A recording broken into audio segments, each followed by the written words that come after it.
വാക്കുകളുമായി കടന്നു വന്നിരിക്കുന്ന ദൈവജനം, കഴിഞ്ഞ പ്രാവശ്യം ഞാൻ വന്നപ്പോൾ ഉള്ളതിനേക്കാൾ വ്യത്യസ്തമായിട്ട് ഇത് ലൈവ് ടെലികാസ്റ്റ് ചെയ്യുന്നുണ്ട്. ഇവിടെ വന്ന് അത് കാണാൻ കഴിഞ്ഞു. അതുകൊണ്ട് തീർച്ചയായിട്ടും മറ്റുള്ളിടത്തിരുന്നും കർത്താവിൻ്റെ വചനം ഇവിടെ വരുവാൻ കഴിയാത്തവർക്ക് മനസ്സിലാക്കാൻ സാധിക്കും. ദൂരെയുള്ളവർക്കും അത് അനുഗ്രഹമായി തീരും. അവർക്കും ഞാൻ നന്ദി പ്രകാശിപ്പിക്കുന്നു. എനിക്ക് ഈ ചർച്ചയിൽ കഴിഞ്ഞ പ്രാവശ്യം വന്നപ്പോൾ ഒത്തിരി സന്തോഷം തോന്നി. കാരണം ദൈവവചനത്തോടെ കൂറു പുലർത്തുന്ന ഒരു സഭയാണ് ഈ സഭ. ഇവിടുത്തെ സ്റ്റേജിലെ ബോർഡ് തന്നെ ബ്ലെസ്സിങ് ആയ ഒരു ബോർഡാണ്. Bethel church of God, the holy Bible, Bible study centre, Bible പഠിപ്പിക്കുന്ന സ്ഥലം. ബൈബിൾ പഠിപ്പിക്കുന്ന സ്ഥലം എന്ന് പറയുമ്പോൾ ബൈബിളിന് പ്രാധാന്യത കൊടുക്കുന്ന ഒരു സഭ.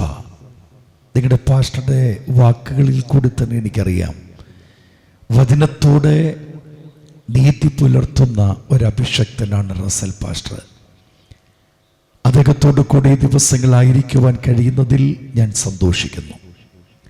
കഴിഞ്ഞ 4 ദിവസം ഞാൻ കളീക്കവിളയ്ക്കപ്പുറത്ത് കോഴിവിള എന്ന സ്ഥലത്ത് യഹോവ രക്ഷൻ്റെ സഭയുടെ മഹായോഗത്തിൽ കർത്താവിൻ്റെ വചനം പ്രസംഗിക്കുകയായിരുന്നു. ഈ തുടർച്ചയായിട്ടുള്ള പ്രസംഗം തൊണ്ടയ്ക്ക് അല്പം ബുദ്ധിമുട്ടുണ്ടാകും. ആരംഭത്തിലേ ആ ബുദ്ധിമുട്ടുള്ളൂ, പിന്നെ അങ്ങ് മാറിക്കോളും. നാളെ വരുമ്പോൾ ആരംഭത്തിൽ ഈ ബുദ്ധിമുട്ട് കാണും, പിന്നെ അങ്ങ് നമ്മുടെ സ്ഥിരമായതുകൊണ്ട് അങ്ങ് മാറിക്കോളും. ഇന്ന് രാത്രി നിങ്ങളോട് കൂടെ കർത്താവിൻ്റെ വചനം പ്രഘോഷിക്കുവാൻ ഞാൻ ആഗ്രഹിക്കുമ്പോൾ എനിക്കൊത്തിരി ഇഷ്ടപ്പെട്ടൊരു ഒരു വിഭാഗമാണ് ഈ പാട്ടുകാർ. ഞാനത് പറയാതിരിക്കാൻ പാടില്ല. അനേക സഭയിലും പാട്ടുകാരെ വിളിക്കുന്നത് ആള് വരുന്നയിടം വരെ പാടാനാണ്. ആള് വരും മുൻപേ പാട്ട് അവർ തുടങ്ങണം. പരസ്യം പറഞ്ഞ് കേട്ടിട്ടില്ലേ? 6 മണിക്ക് ഗാനശുശ്രൂഷ ആരംഭിക്കും.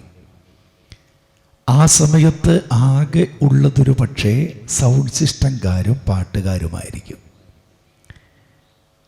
വിശ്വാസികളായവർ പോലും വരുന്നത് വളരെ കഴിഞ്ഞിട്ടാണ്. അവരൊരു 5-6 പാട്ട് പാടിക്കഴിയുമ്പോൾ ആൾക്കാർ വരും. ആൾക്കാർ വരുമ്പോൾ പറയും നിർത്ത്, ശുശ്രൂഷ തുടങ്ങാം. അപ്പം അവരെ ആളെ കൂട്ടാനുള്ള കൂട്ടരായിട്ട് കാണുന്ന സഭയുണ്ട്. പക്ഷെ ഞാൻ ഏറ്റവും വലിയ ശുശ്രൂഷയായി കാണുന്നതാ പാട്ട്. ഈ പ്രിയപ്പെട്ട കുഞ്ഞുങ്ങൾ, ഞാനിവിടെ പ്രസംഗിക്കാൻ വന്ന നിമിഷം പ്രസംഗിക്കും, കഴിയും, പോകും. ഏറ്റവും ആദ്യം ഇവിടെ വരുന്നത് പാട്ടുകാരാണ്, ഏറ്റവും അവസാനം പോകുന്നതും പാട്ടുകാരാണ്. കാരണം അവർ പാടുന്ന കഴിഞ്ഞ് കൺവെൻഷൻ കഴിഞ്ഞ് ആശീർവാദം കഴിഞ്ഞൊരു പാട്ടുകൂടി പാടി പിന്നെ എല്ലാം എടുത്തു വെച്ച് എല്ലാം ക്രമീകരിച്ചിട്ട് വേണം അവർക്ക് പോകാൻ. അപ്പോൾ ഇവരുടെ ശുശ്രൂഷ എത്ര വലുതാന്ന് ഞാൻ പലപ്പോഴും ഓർത്തിട്ടുണ്ട്. നിങ്ങളതിൻ്റെ വില കൊടുക്കണം. കാരണം അവർ ഏറ്റവും വലിയ ശുശ്രൂഷ ചെയ്യുന്നത്. ഞാൻ പ്രസംഗിക്കുന്നേ ഈ പ്രസംഗം ഭൂമി മാത്രമേ ഉള്ളൂ. നാം പ്രാർത്ഥിക്കുന്നു, ഈ പ്രാർത്ഥനയും ഭൂമിയിൽ മാത്രമേ ഉള്ളൂ. നാം പ്രവചിക്കുന്നു, ഈ പ്രവചനവും ഭൂമിയിൽ മാത്രമേ ഉള്ളൂ. നാം അന്യഭാഷ പറയുന്നു, അതും ഈ ഭൂമിയിൽ മാത്രമേ ഉള്ളൂ. സ്വർഗത്തിൽ അന്യഭാഷ വേണ്ട, സ്വർഗത്തിൽ പ്രവചനം വേണ്ട. കാരണം യഥാർത്ഥ പ്രവാചകനെ നാം കാണാൻ പോവുക. സ്വർഗത്തിൽ പ്രസംഗവും വേണ്ട. കാര്യം സ്വർഗത്തിൽ ആരോടാ പ്രസംഗിക്കണേ? പ്രസംഗത്തിൻ്റെ കാതലായവൻ്റെ മുൻപിലാണ് നാം നിൽക്കുന്നത്. അപ്പം സ്വർഗത്തിൽ പ്രസംഗം വേണ്ട. പക്ഷെ ഭൂമിയിലും സ്വർഗത്തിലുമുള്ളതായൊരു ശുശ്രൂഷയുണ്ട്. വെളിപ്പാട് പുസ്തകം 14 അധ്യായത്തിൻ്റെ 2 വാക്യം മുതൽ വായിച്ചേ. എൻ്റെ പ്രസംഗം അതല്ല, വെളിപ്പാട് പുസ്തകം 14 2 വാക്യം മുതൽ. പെരുവെള്ളത്തിന്റെ ഇരച്ചിൽ പോലെയും വലിയൊരു ഇടിമുഴക്കം പോലെയും സ്വർഗത്തിൽ നിന്നൊരു ഘോഷം കേട്ടു. മോളെ ഒന്നുകൂടി വായിച്ചേ. പെരുവെള്ളത്തിന്റെ ഇരച്ചിൽ പോലെയും. ശബ്ദത്തെ ശ്രദ്ധിക്കണേ. പെരുവെള്ളത്തിന്റെ ഇരച്ചിൽ പോലെ, വലിയൊരു ഇടിമുഴക്കം പോലെയും. ഇടിമുഴക്കം പോലെ സ്വർഗത്തിൽ നിന്നൊരു ഘോഷം കേട്ടു. എവിടെ നിന്ന്? സ്വർഗത്തിൽ നിന്ന് ഒരു ഘോഷം കേട്ടു. അടുത്തത്, ഞാൻ കേട്ട ഘോഷം. ഞാൻ കേട്ട ഘോഷം വൈണികന്മാർ വീണമീട്ടുന്നത് പോലെയായിരുന്നു. വായിക്കേ. അവർ സിംഹാസനത്തിനും 4 ജീവികൾക്കും മൂപ്പന്മാർക്കും മുമ്പാകെ ഒരു പുതിയ പാട്ടുപാടി. എന്തു പാടി? പാട്ടുപാടി. എവിടെ? അപ്പൊ സ്വർഗത്തിൽ എന്തുണ്ട്? എന്തുണ്ട്? പാട്ടുണ്ട്. അതൊരു പക്ഷെ ഇവർ പാടുന്ന പാട്ടാകണമെന്നില്ല, പക്ഷെ പാട്ടുണ്ട്. അപ്പൊ ഇവിടെയും പാട്ടുണ്ട്, സ്വർഗത്തിലും പാട്ടുണ്ട്. പ്രസംഗം ഇവിടെ കൊണ്ട് തീരും, പ്രവചനം ഇവിടം കൊണ്ട് തീരും, പ്രാർത്ഥന ഇവിടം കൊണ്ട് തീരും. എന്നാൽ സ്വർഗത്തിലും തീരാതെ നിൽക്കുന്നത് ആ പാട്ട്. അതുകൊണ്ട് ദൈവത്തെ അറിഞ്ഞ മക്കളുടെ പാട്ടിൽ ഞാൻ ഏറ്റവും ആനന്ദിക്കുന്നു. ഈ ശുശ്രൂഷ ചെയ്യുന്ന കുഞ്ഞുങ്ങളെ ദൈവം അനുഗ്രഹിക്കട്ടെ.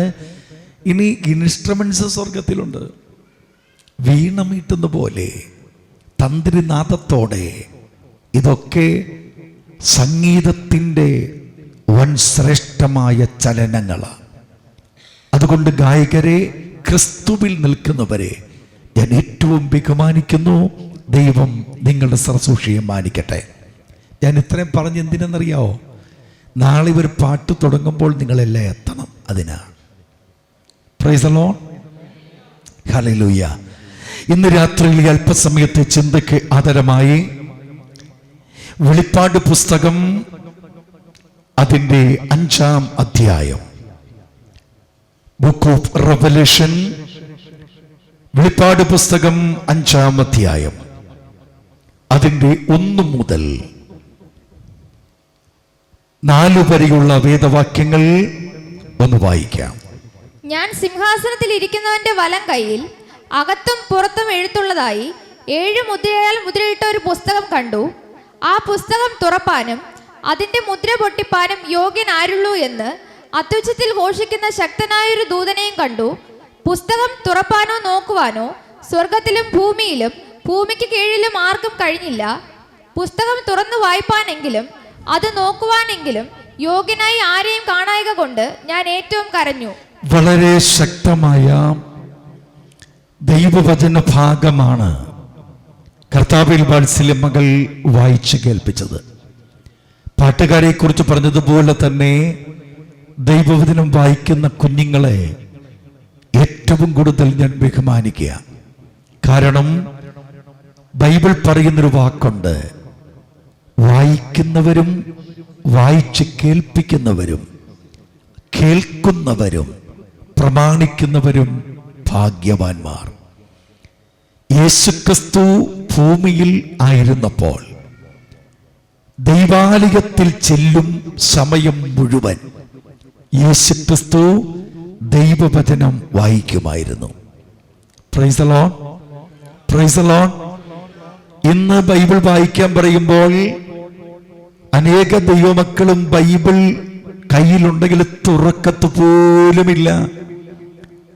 എന്നാൽ ദൈവാലയത്തിൽ ചെല്ലുമ്പോൾ ദൈവവചനം വായിക്കാൻ പറയുന്ന സമയത്ത് വായിച്ചു കേൾപ്പിക്കുവാൻ മുൻപിൽ നിൽക്കുന്ന വ്യക്തി എൻ്റെ യേശുവായിരുന്നു.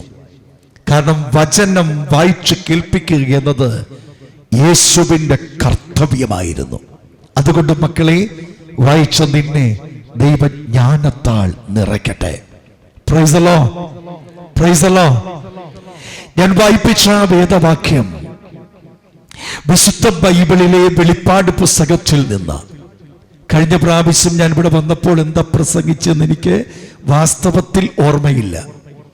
എന്താന്ന് നിങ്ങൾക്ക് ഓർമ്മയുണ്ടെങ്കിൽ നാളെ ഓർപ്പിച്ചാൽ അതിന് ബാക്കി പ്രസംഗിക്കാമെന്ന് പറഞ്ഞിട്ടുണ്ടോ എന്നൊന്നും എനിക്കറിയില്ല. എന്തോ ന്യായവിധിയായിരുന്നു ഇസ്രായേലിൽ അല്ലേ? ഓക്കെ, കുഴപ്പമില്ല.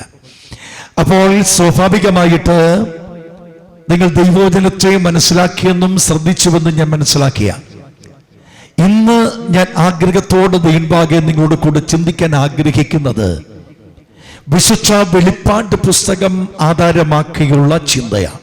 ഇന്ന് മാത്രമല്ല, ഇന്നും നാളെയും മറ്റന്നാളും കൃപയാൽ ഇത് ഒഴിവാൻ ആയുസ്സും ആരോഗ്യവും കൃപയും ദൈവം തന്നാൽ ഈ 3 ദിവസവും ഞാൻ പ്രസംഗിക്കാൻ പോകുന്നത് വെളിപ്പാട് പുസ്തകം ആധാരം ആക്കിയായിരിക്കും. ഞാൻ വെളിപ്പാട് പുസ്തകം പ്രസംഗിക്കുമ്പോൾ വെളിപ്പാട് പുസ്തകത്തിന്റെ ആമുഖം മുതൽ പ്രസംഗിക്കാറുണ്ട്.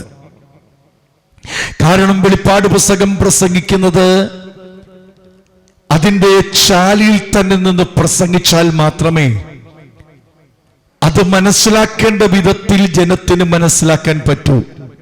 അനേക സഭകളിൽ വെളിപ്പാട് പുസ്തകം വായിക്കാറില്ല, വെളിപ്പാട് പുസ്തകം പ്രസംഗിക്കാറില്ല. ചിലർ വെളിപ്പാട് പുസ്തകത്തിൽ നിന്ന് വായിച്ചിട്ട് പ്രസംഗിക്കാൻ തുടങ്ങുമെങ്കിലും പ്രസംഗം വെളിപ്പാടിൽ നിന്നായിരിക്കത്തില്ല. അപ്പൊ വെളിപ്പാട് പുസ്തകത്തെ കുറിച്ച് വേണ്ടതായ ഗ്രാഹ്യം ദൈവസഭയിലെ വിശ്വാസികൾക്ക് കിട്ടാറില്ല. ഇനി പ്രസംഗിക്കുന്നതിൽ തന്നെ പലരും വെളിപ്പാട് പുസ്തകത്തിൻ്റെതാകുന്ന പ്രസംഗങ്ങൾ പ്രസംഗിക്കുന്നത് വാസ്തവത്തിൽ വിരുദ്ധമായ ചിന്തയിൽ കൂടിയുമാകാറുണ്ട്. അതുകൊണ്ട് കഴിവതും വചനത്തോട് നീതി പുലർച്ചി കർത്താവിന്റെ വചനം പ്രഘോഷിക്കുവാൻ ഞാൻ ആഗ്രഹിക്കുക. വിശുദ്ധ ബൈബിളിലെ അവസാനത്തെ പ്രവചന പുസ്തകമാണ് വെളിപ്പാട് പുസ്തകം. ചിലർ അതിനെ വെളിപാട് പുസ്തകം എന്ന് പറയും. അത് പാടില്ല, വെളിപാടല്ല, വെളിപ്പാട്, റെവലേഷൻ. റെവലേഷൻ എന്ന വാക്കിന്റെ വ്യക്തമായ അർത്ഥം മറഞ്ഞിരിക്കുന്ന സാധനത്തെ, മറച്ചു വച്ചേക്കുന്ന മറയെ നീക്കി വെളിച്ചത്ത് കാണിച്ചു കൊടുക്കുക. അതാണ് റെവലേഷൻ അല്ലെങ്കിൽ വെളിപ്പാട് എന്ന വാക്കിന്റെ വ്യക്തമായ അർത്ഥം. വെളിപ്പാട് പുസ്തകം പ്രസംഗിക്കുമ്പോൾ യേശുക്രിസ്തുവിനെ കുറിച്ച് പ്രസംഗിക്കണം. അപ്പോൾ തന്നെ ഈ പുസ്തകം എഴുതുവാൻ ദൈവം നിയോഗിച്ച വ്യക്തിയെ ഓർപ്പിക്കണം. ആ വ്യക്തി ഇതെഴുതുവാൻ ആയി തീർന്ന സ്ഥലത്തെ കുറിച്ച് ഓർപ്പിക്കണം. ചിലര് പറയും യേശുവിന്റെ വെളിപ്പാട് പ്രസംഗിക്കുമ്പോൾ എന്തിനാണ് യോഹന്നാനെ കുറിച്ച് പറയുന്നത്? എന്തിനാണ് യോഹന്നാൻ കിടന്ന സ്ഥലത്തെ കുറിച്ച് പറയുന്നത്? എന്തിനാണ് അങ്ങനെയുള്ള പ്രസംഗങ്ങൾ കൊടുക്കുന്നത്? വാസ്തവത്തിൽ ബൈബിളിൽ പറഞ്ഞേക്കുന്ന ചിന്തകൾ ചിന്തിക്കണം. 1-ാം അധ്യായത്തിന്റെ 9-ാം വാക്യത്തിൽ എഴുതിയേക്കുന്നത് ഇങ്ങനെയാ: നിങ്ങളുടെ സഹോദരനും യേശുവിന്റെ കഷ്ടതയിലും രാജ്യത്തിലും സഹിഷ്ണുതയിലും കൂട്ടാളിയുമായ യോഹന്നാൻ എന്ന ഞാൻ ദൈവവചനവും യേശുവിന്റെ സാക്ഷ്യവും നിമിത്തം പത്മോസ് എന്ന ദ്വീപിൽ ആയിരുന്നു. പത്മോസിനെ കുറിച്ച് പ്രസംഗിക്കണ്ട എങ്കിൽ വെളിപ്പാട് പുസ്തകത്തിൽ ഈ ദ്വീപിനെ കുറിച്ച് പറയേണ്ട ആവശ്യമില്ലായിരുന്നു. യോഹന്നാൻ അങ്ങ് വെളിപ്പാട് മാത്രം എഴുതി വെച്ചാൽ മതിയായിരുന്നു. അപ്പൊ പത്മോസിൽ എന്തൊക്കെ സംഭവിച്ചുവെന്നത് അറിയേണ്ടത് എന്തിനെന്ന് ചോദിച്ചാൽ, അനവധി വ്യക്തികൾക്ക് വെളിപ്പാട് കിട്ടാൻ വേണ്ടി ചെന്നു വീഴേണ്ട സ്ഥലങ്ങൾ നിങ്ങൾ മനസ്സിലാക്കണമെന്നതിനാണ്. അതുകൊണ്ട് ദൈവവചനം പ്രസംഗിക്കുമ്പോൾ, വെളിപ്പാട് പുസ്തകം പ്രസംഗിക്കുമ്പോൾ വെളിപ്പാട് എന്താന്ന് പ്രസംഗിക്കണം. വെളിപ്പാട് പ്രസംഗിക്കുവാൻ തുടങ്ങുമ്പോൾ വെളിപ്പാട് പുസ്തകം എഴുതുവാൻ ദൈവം നിയോഗിച്ച വ്യക്തിത്വത്തെ ഓർപ്പിക്കണം. അദ്ദേഹം ആരാന്ന് ഓർപ്പിക്കണം. എഴുതുവാൻ വേണ്ടി ദൈവം അദ്ദേഹത്തെ കൊണ്ട് യാക്കിയ സ്ഥലത്തെ കുറിച്ച് ഓർപ്പിക്കണം. അദ്ദേഹം എഴുതിയ വിഷയങ്ങൾ ഓർപ്പിക്കണം. ആ വിഷയത്തിന്റെ കാതലായ സംഭവങ്ങൾ എന്തെന്ന് ഓർപ്പിക്കണം. ഇത്രയും ഓർത്തെങ്കിൽ മാത്രമേ ഒരു പുസ്തകം പഠിക്കുവാൻ സാധിക്കൂ. ഞാൻ ആരംഭത്തിൽ വെളിപ്പാട് പുസ്തകത്തെ ഒന്ന് പെട്ടെന്ന് ഓർപ്പിക്കാം. വെളിപ്പാട് പുസ്തകം 3 പ്രധാനപ്പെട്ട വിഷയമാണ്. 1, നീ കണ്ടത്. 2, ഇപ്പോൾ ഉള്ളത്. 3, മേലാൽ സംഭവിപ്പാൻ പോകുന്നത്. ഈ 3 വിഷയം എന്താന്ന് പിന്നാലെ ഞാൻ സൂചിപ്പിക്കാം. അതിൽ വെളിപ്പാട് പുസ്തകത്തിന് 22 അധ്യായമാണ്. ഈ 22 അധ്യായവും അതിശക്തമായ മർമ്മങ്ങളാ. മർമ്മങ്ങൾ. 1-ാം അധ്യായം യേശു എന്ന മർമ്മം എന്ന് പറഞ്ഞാൽ യേശുവിന്റെ രൂപം, യേശുവിന്റെ വസ്ത്രം, യേശുവിന്റെ ശബ്ദം, യേശുവിന്റെ നിറം, യേശുവിന്റെ പ്രവർത്തനം എന്നിത്യാദി യേശുവാരെന്ന് വെളിപ്പെടുത്തുന്നതാണ് വെളിപ്പാട് പുസ്തകം 1-ാം അധ്യായം. വെളിപ്പാട് പുസ്തകം 2-ഉം 3-ഉം അധ്യായം 7 സഭയെ കുറിച്ചുള്ള ദൂത്. എഫെസോസ് മുതൽ ലബോദിക്ക വരെയുള്ള 7 പീരീഡുകൾ അഥവാ 7 കാലഘട്ടങ്ങൾ, 7 സഭയെ എടുത്തുകൊണ്ട് ദൈവം പഠിപ്പിക്കുന്നു. വെളിപ്പാട് പുസ്തകം 4-ഉം 5-ഉം അധ്യായം നമുക്കെല്ലാവർക്കും സംശയമുള്ള ഒരു ചോദ്യത്തിന്റെ ഉത്തരം: സ്വർഗം എങ്ങനെ? സ്വർഗത്തിന്റെ ചരിത്ര സ്ഥിതി എങ്ങനെ? സ്വർഗത്തിന്റെ ആവിഷ്കാരം എങ്ങനെ? സ്വർഗത്തിലകത്തെന്താണുള്ളത് എന്നിത്യാദി സ്വർഗത്തെ വെളിപ്പെടുത്തുന്നു വെളിപ്പാട് പുസ്തകം 4-ഉം 5-ഉം അധ്യായം. വെളിപ്പാട് പുസ്തകം 6-ാം അധ്യായത്തിൽ ഒരു വലിയ സംഭവം എടുത്തു കാണിക്കുക. ആ സംഭവം മറ്റൊന്നുമല്ല, യേശുക്രിസ്തുവിന്റെ 2-ാം വരവിനെ മുന്നോടിയായി ലോകത്തിൽ സംഭവിക്കേണ്ട 4 ശക്തമായ ഭരണങ്ങളെ കുറിച്ച് ഓർപ്പിച്ചനന്തരം ഈ ലോകത്തിൽ 7 വർഷം ഭരിക്കാൻ പോകുന്ന എതിർക്രിസ്തുവിന്റെ ഭരണത്തെ തൊട്ടു തുടങ്ങി 7, 8, 9, 10, 11 അധ്യായങ്ങളിൽ 7 വർഷം ഭൂമിയിൽ ഭരിക്കുന്ന ആന്റി ക്രൈസ്റ്റിന്റെ ഭരണത്തിന്റെ വിഷയത്തെ, ആ 7 വർഷം നടക്കുന്ന സംഭവ വികാസങ്ങളെ വൻശക്തമായി ഓർപ്പിക്കുന്ന ഭാഗം വെളിപ്പാട് പുസ്തകം 12-ാം അധ്യായത്തിൽ പലർക്കും സംശയമുള്ള സൂര്യനെ അണിഞ്ഞ സ്ത്രീ അതാരെന്നും ആ സ്ത്രീ എന്ന വിഷയത്തിന്റെ പിൻപിലെ സംഭവം എന്തെന്നും ഈ 3 ദിവസത്തിനകം ഒരു ദിവസം ഞാൻ പ്രസംഗിക്കും. അപ്പോൾ നിങ്ങൾക്ക് അത് വിശാലമായി മനസ്സിലാക്കാൻ പറ്റും. 13-ാം അധ്യായം ഞാൻ ഓർപ്പിച്ചതുപോലെ ഈ ലോകത്തെ ഭരിക്കാൻ പോകുന്ന എതിർക്രിസ്തുവെന്ന ആ ഭരണകർത്താവിന്റെ ഭരണച്ചിങ്കിൽ തന്നിൽ ആയിരിക്കുന്ന പൈശാചികത്വം അഥവാ പിശാച്, എതിർക്രിസ്തു, കള്ളപ്രവാചകൻ അവയെ വ്യക്തമാക്കുന്നു. 14-ാം അധ്യായം 144,000 പേർ ആരെന്ന് പഠിപ്പിക്കുന്നു. ആ കൂടെ സിയോനെ കുറിച്ച് പഠിപ്പിക്കുന്നു. ആ കൂടെ സ്വർഗത്തിലെ ആരാധന പഠിപ്പിക്കുന്നു. 15-ഉം 16-ഉം അധ്യായത്തിൽ ആന്റി ക്രൈസ്റ്റ് എന്ന എതിർക്രിസ്തുവിന്റെ ആ വാക്കൊന്നുകൂടി ഞാൻ സൂചിപ്പിക്കുന്നു. നാം അറിയാതെ ചിലപ്പോൾ പറയും അന്തിക്രിസ്തു.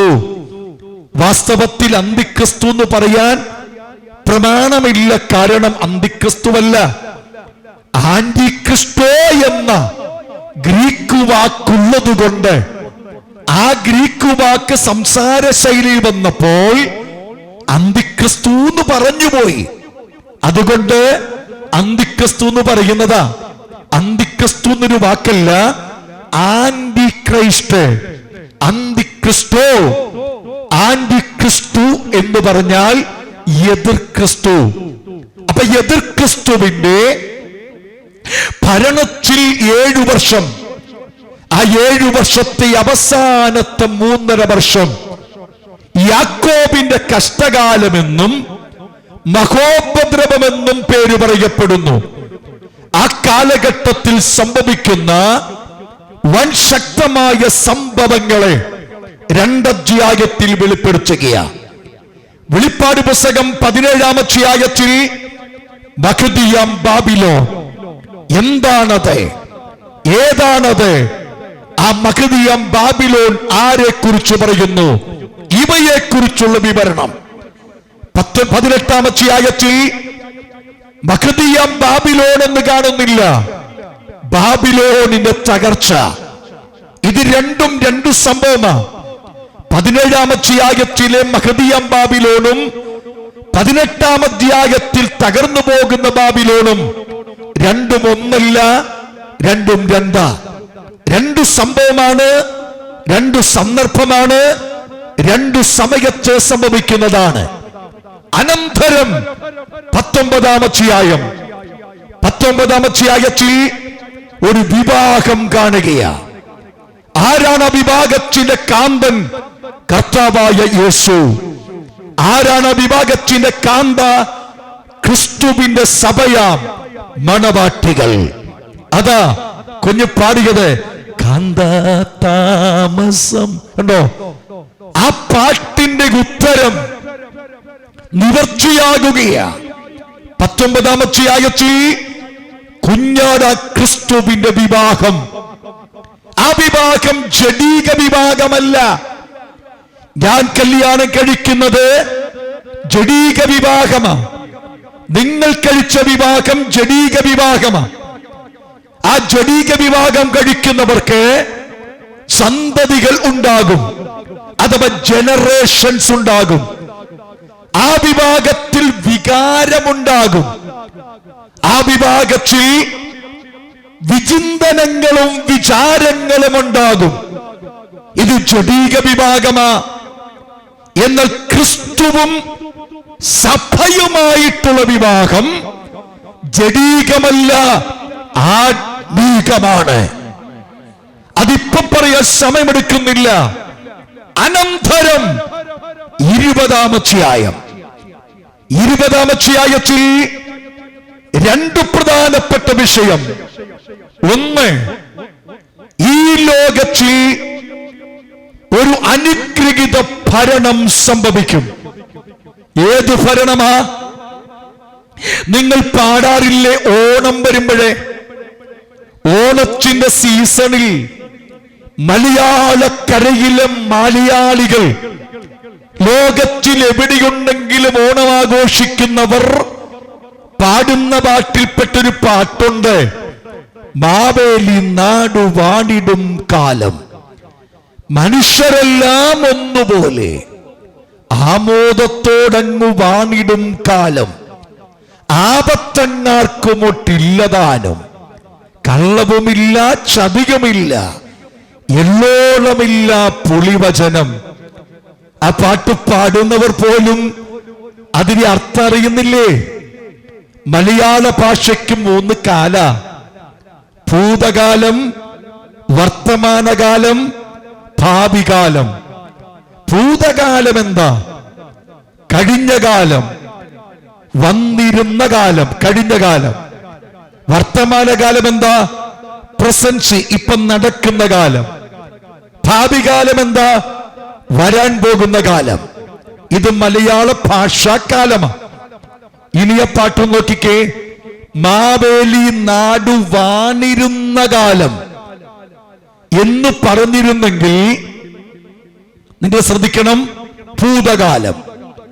മാവേലി നാടു വാണിരിക്കുന്ന കാലം, വാണുകൊണ്ടിരിക്കുന്ന കാലം എന്ന് പറഞ്ഞാൽ പ്രസന്റ് ഇപ്പം നടക്കുന്ന വർത്തമാനകാലം. മാവേലി നാടു വാണിടും കാലം, വാണിടും ഭാവി കാലം. കണ്ടോ? ഇന്നലെ നടന്ന കാര്യമല്ല, ഇന്ന് നടന്ന കാര്യമല്ല, ഇനി നടക്കുമെന്ന് ചിന്തിക്കുന്ന കാലം. അത് മലയാള ഭാഷയുടെ കാലങ്ങളുടെ പ്രത്യേകത.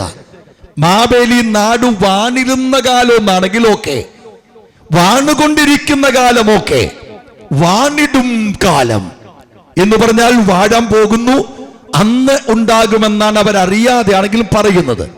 ഇനി അടുത്തു നോക്കിക്കേ, മാവേലി നാടുവാണ കാലത്ത് ഇങ്ങനെ സംഭവിച്ചിരുന്നു എന്ന് പറയണമെങ്കിലേ അതിൻ്റെ അകത്തുള്ള അവതാര ചരിത്രങ്ങൾ പഠിക്കണം. ഞാൻ അങ്ങോട്ടൊന്നും പോകുന്നില്ല. എന്നാൽ ഞാനൊരു കാര്യം പറയാം. ഇതുപോലത്തെ ഒരു ഭരണം ഇന്നുവരെ കേരളത്തിൽ നിന്നല്ല, ലോകത്തിലെ 197 രാജ്യത്തിലൊന്നും സംഭവിച്ചിട്ടില്ല, എങ്ങും സംഭവിച്ചിട്ടില്ല. കള്ളമില്ലാച്ച, ചതിയില്ലാച്ച, പൊളിവചനമില്ലാച്ച, ദാരിദ്ര്യമില്ലാച്ച ഏതെങ്കിലും കാലം ഈ ലോക ചരിത്രത്തിൽ ഇന്നു വരെ വന്നെന്ന് ഒരു ചരിത്ര തെളിവ് തരാൻ ആർക്കേലും കഴിയോ? കഴിയില്ല. എന്നാൽ ഞാനൊരു കാര്യം ഓർപ്പിക്കാം. എന്താണെന്നറിയാമോ?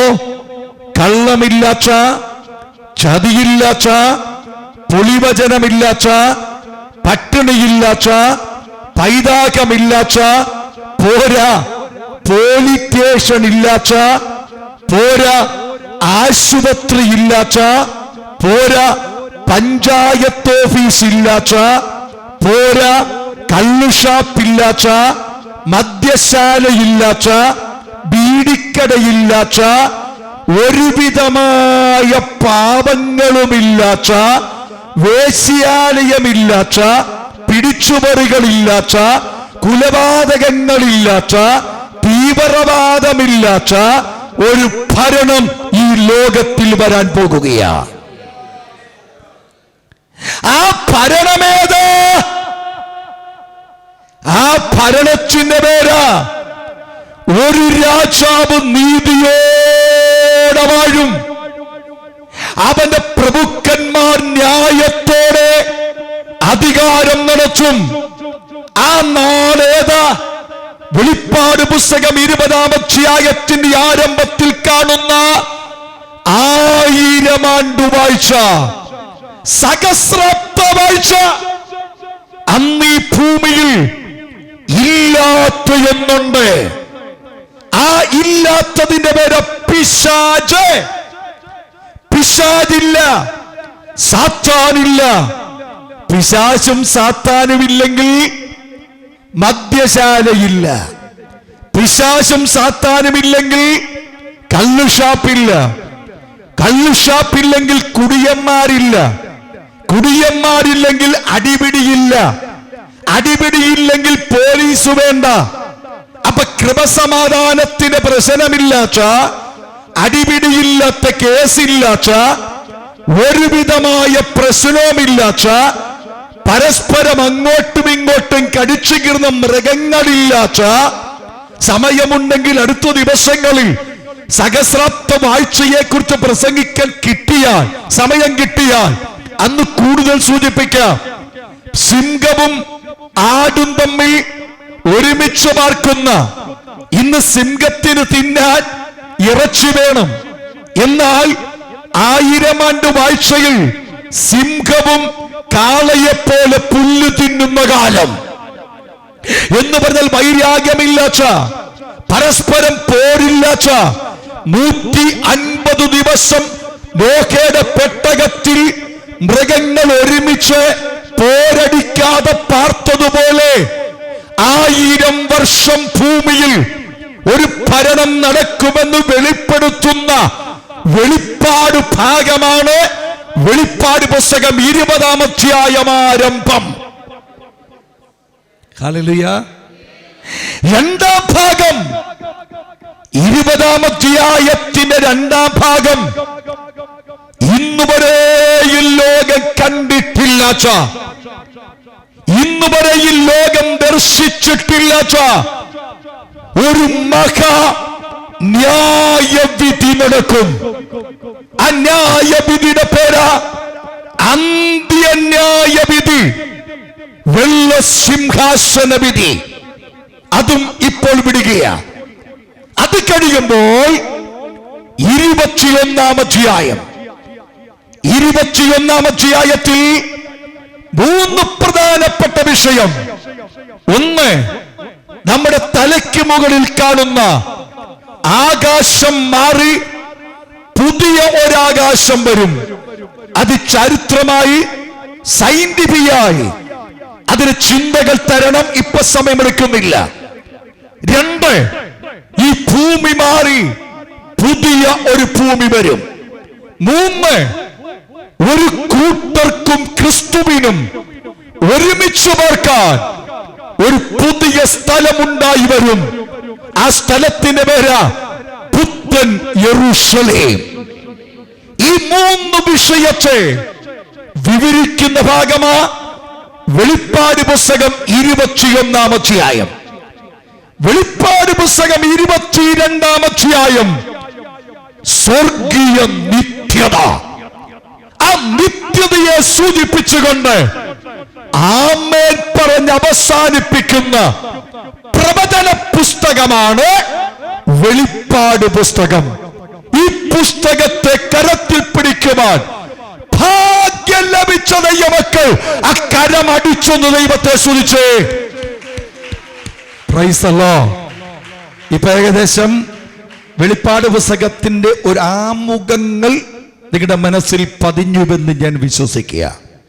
ഇനി നമുക്ക് ഈ വെളിപ്പാട് പുസ്തകത്തിന്റെ 1-2 ചിന്തകളിലേക്ക് കടക്കും മുൻപ് തന്നെ ഇതെഴുതുവാൻ ദൈവം നിയോഗിച്ച വ്യക്തിയെ പരിചയപ്പെടുത്താതെ പോയാൽ, ഇവിടെ പ്രസംഗിക്കാൻ എന്നെ വിളിച്ചു.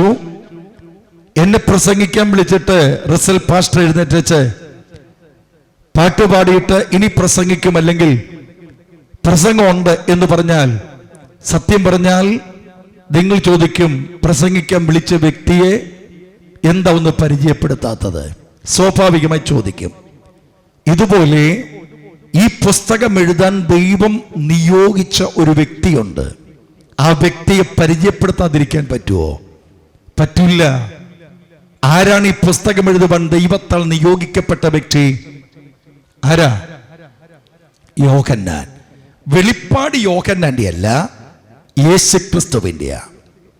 യേശുക്രിസ്തുവിന്റെ വെളിപ്പാട് ജനത്തെ അറിയിക്കുവാൻ ദൈവം നിയോഗിച്ച വ്യക്തി ആരായിരുന്നു? യോഹന്നാൻ. ഈ യോഹന്നാൻ എന്ന മനുഷ്യന്റെ യഥാർത്ഥ പേര് യോഹന്നാൻ അല്ല. ഇംഗ്ലീഷിൽ തന്നെ വിളിക്കുന്നത് ജോൺ എന്ന. അതും വാസ്തവത്തിൽ ന്യായമായൊരു പദമല്ല. യോഹന്നാൻ എന്ന വാക്കിന്റെ യഥാർത്ഥ രൂപം, അഥവാ യോഹന്നാന്റെ യഥാർത്ഥ പേര് യോഹന്നാൻ എന്നല്ല, യൂഹാന. എന്താണ്? യൂഹാന. യൂഹാന എന്ന പേരിൽ നിന്നാണ് യോഹന്നാൻ എന്ന പേര് വന്നത്. ഏത് പേരിന്ന്? യൂഹാന. യൂഹാന എന്ന പേരിൽ നിന്ന് നാം വിളിക്കുന്ന യോഹന്നാൻ എന്ന മലയാള വാക്ക് എത്തിയിരിക്കുന്ന ഈ വ്യക്തി ആരാണ്? 2-3 വാക്കുകൊണ്ട് അതങ്ങ് തീർക്കാം. യേശുക്രിസ്തുവിന്റെ ശിഷ്യന്മാരിൽ ഏറ്റവും പ്രായം കുറഞ്ഞവൻ, യേശുക്രിസ്തു ഏറ്റവും കൂടുതൽ സ്നേഹിച്ച ശിഷ്യൻ.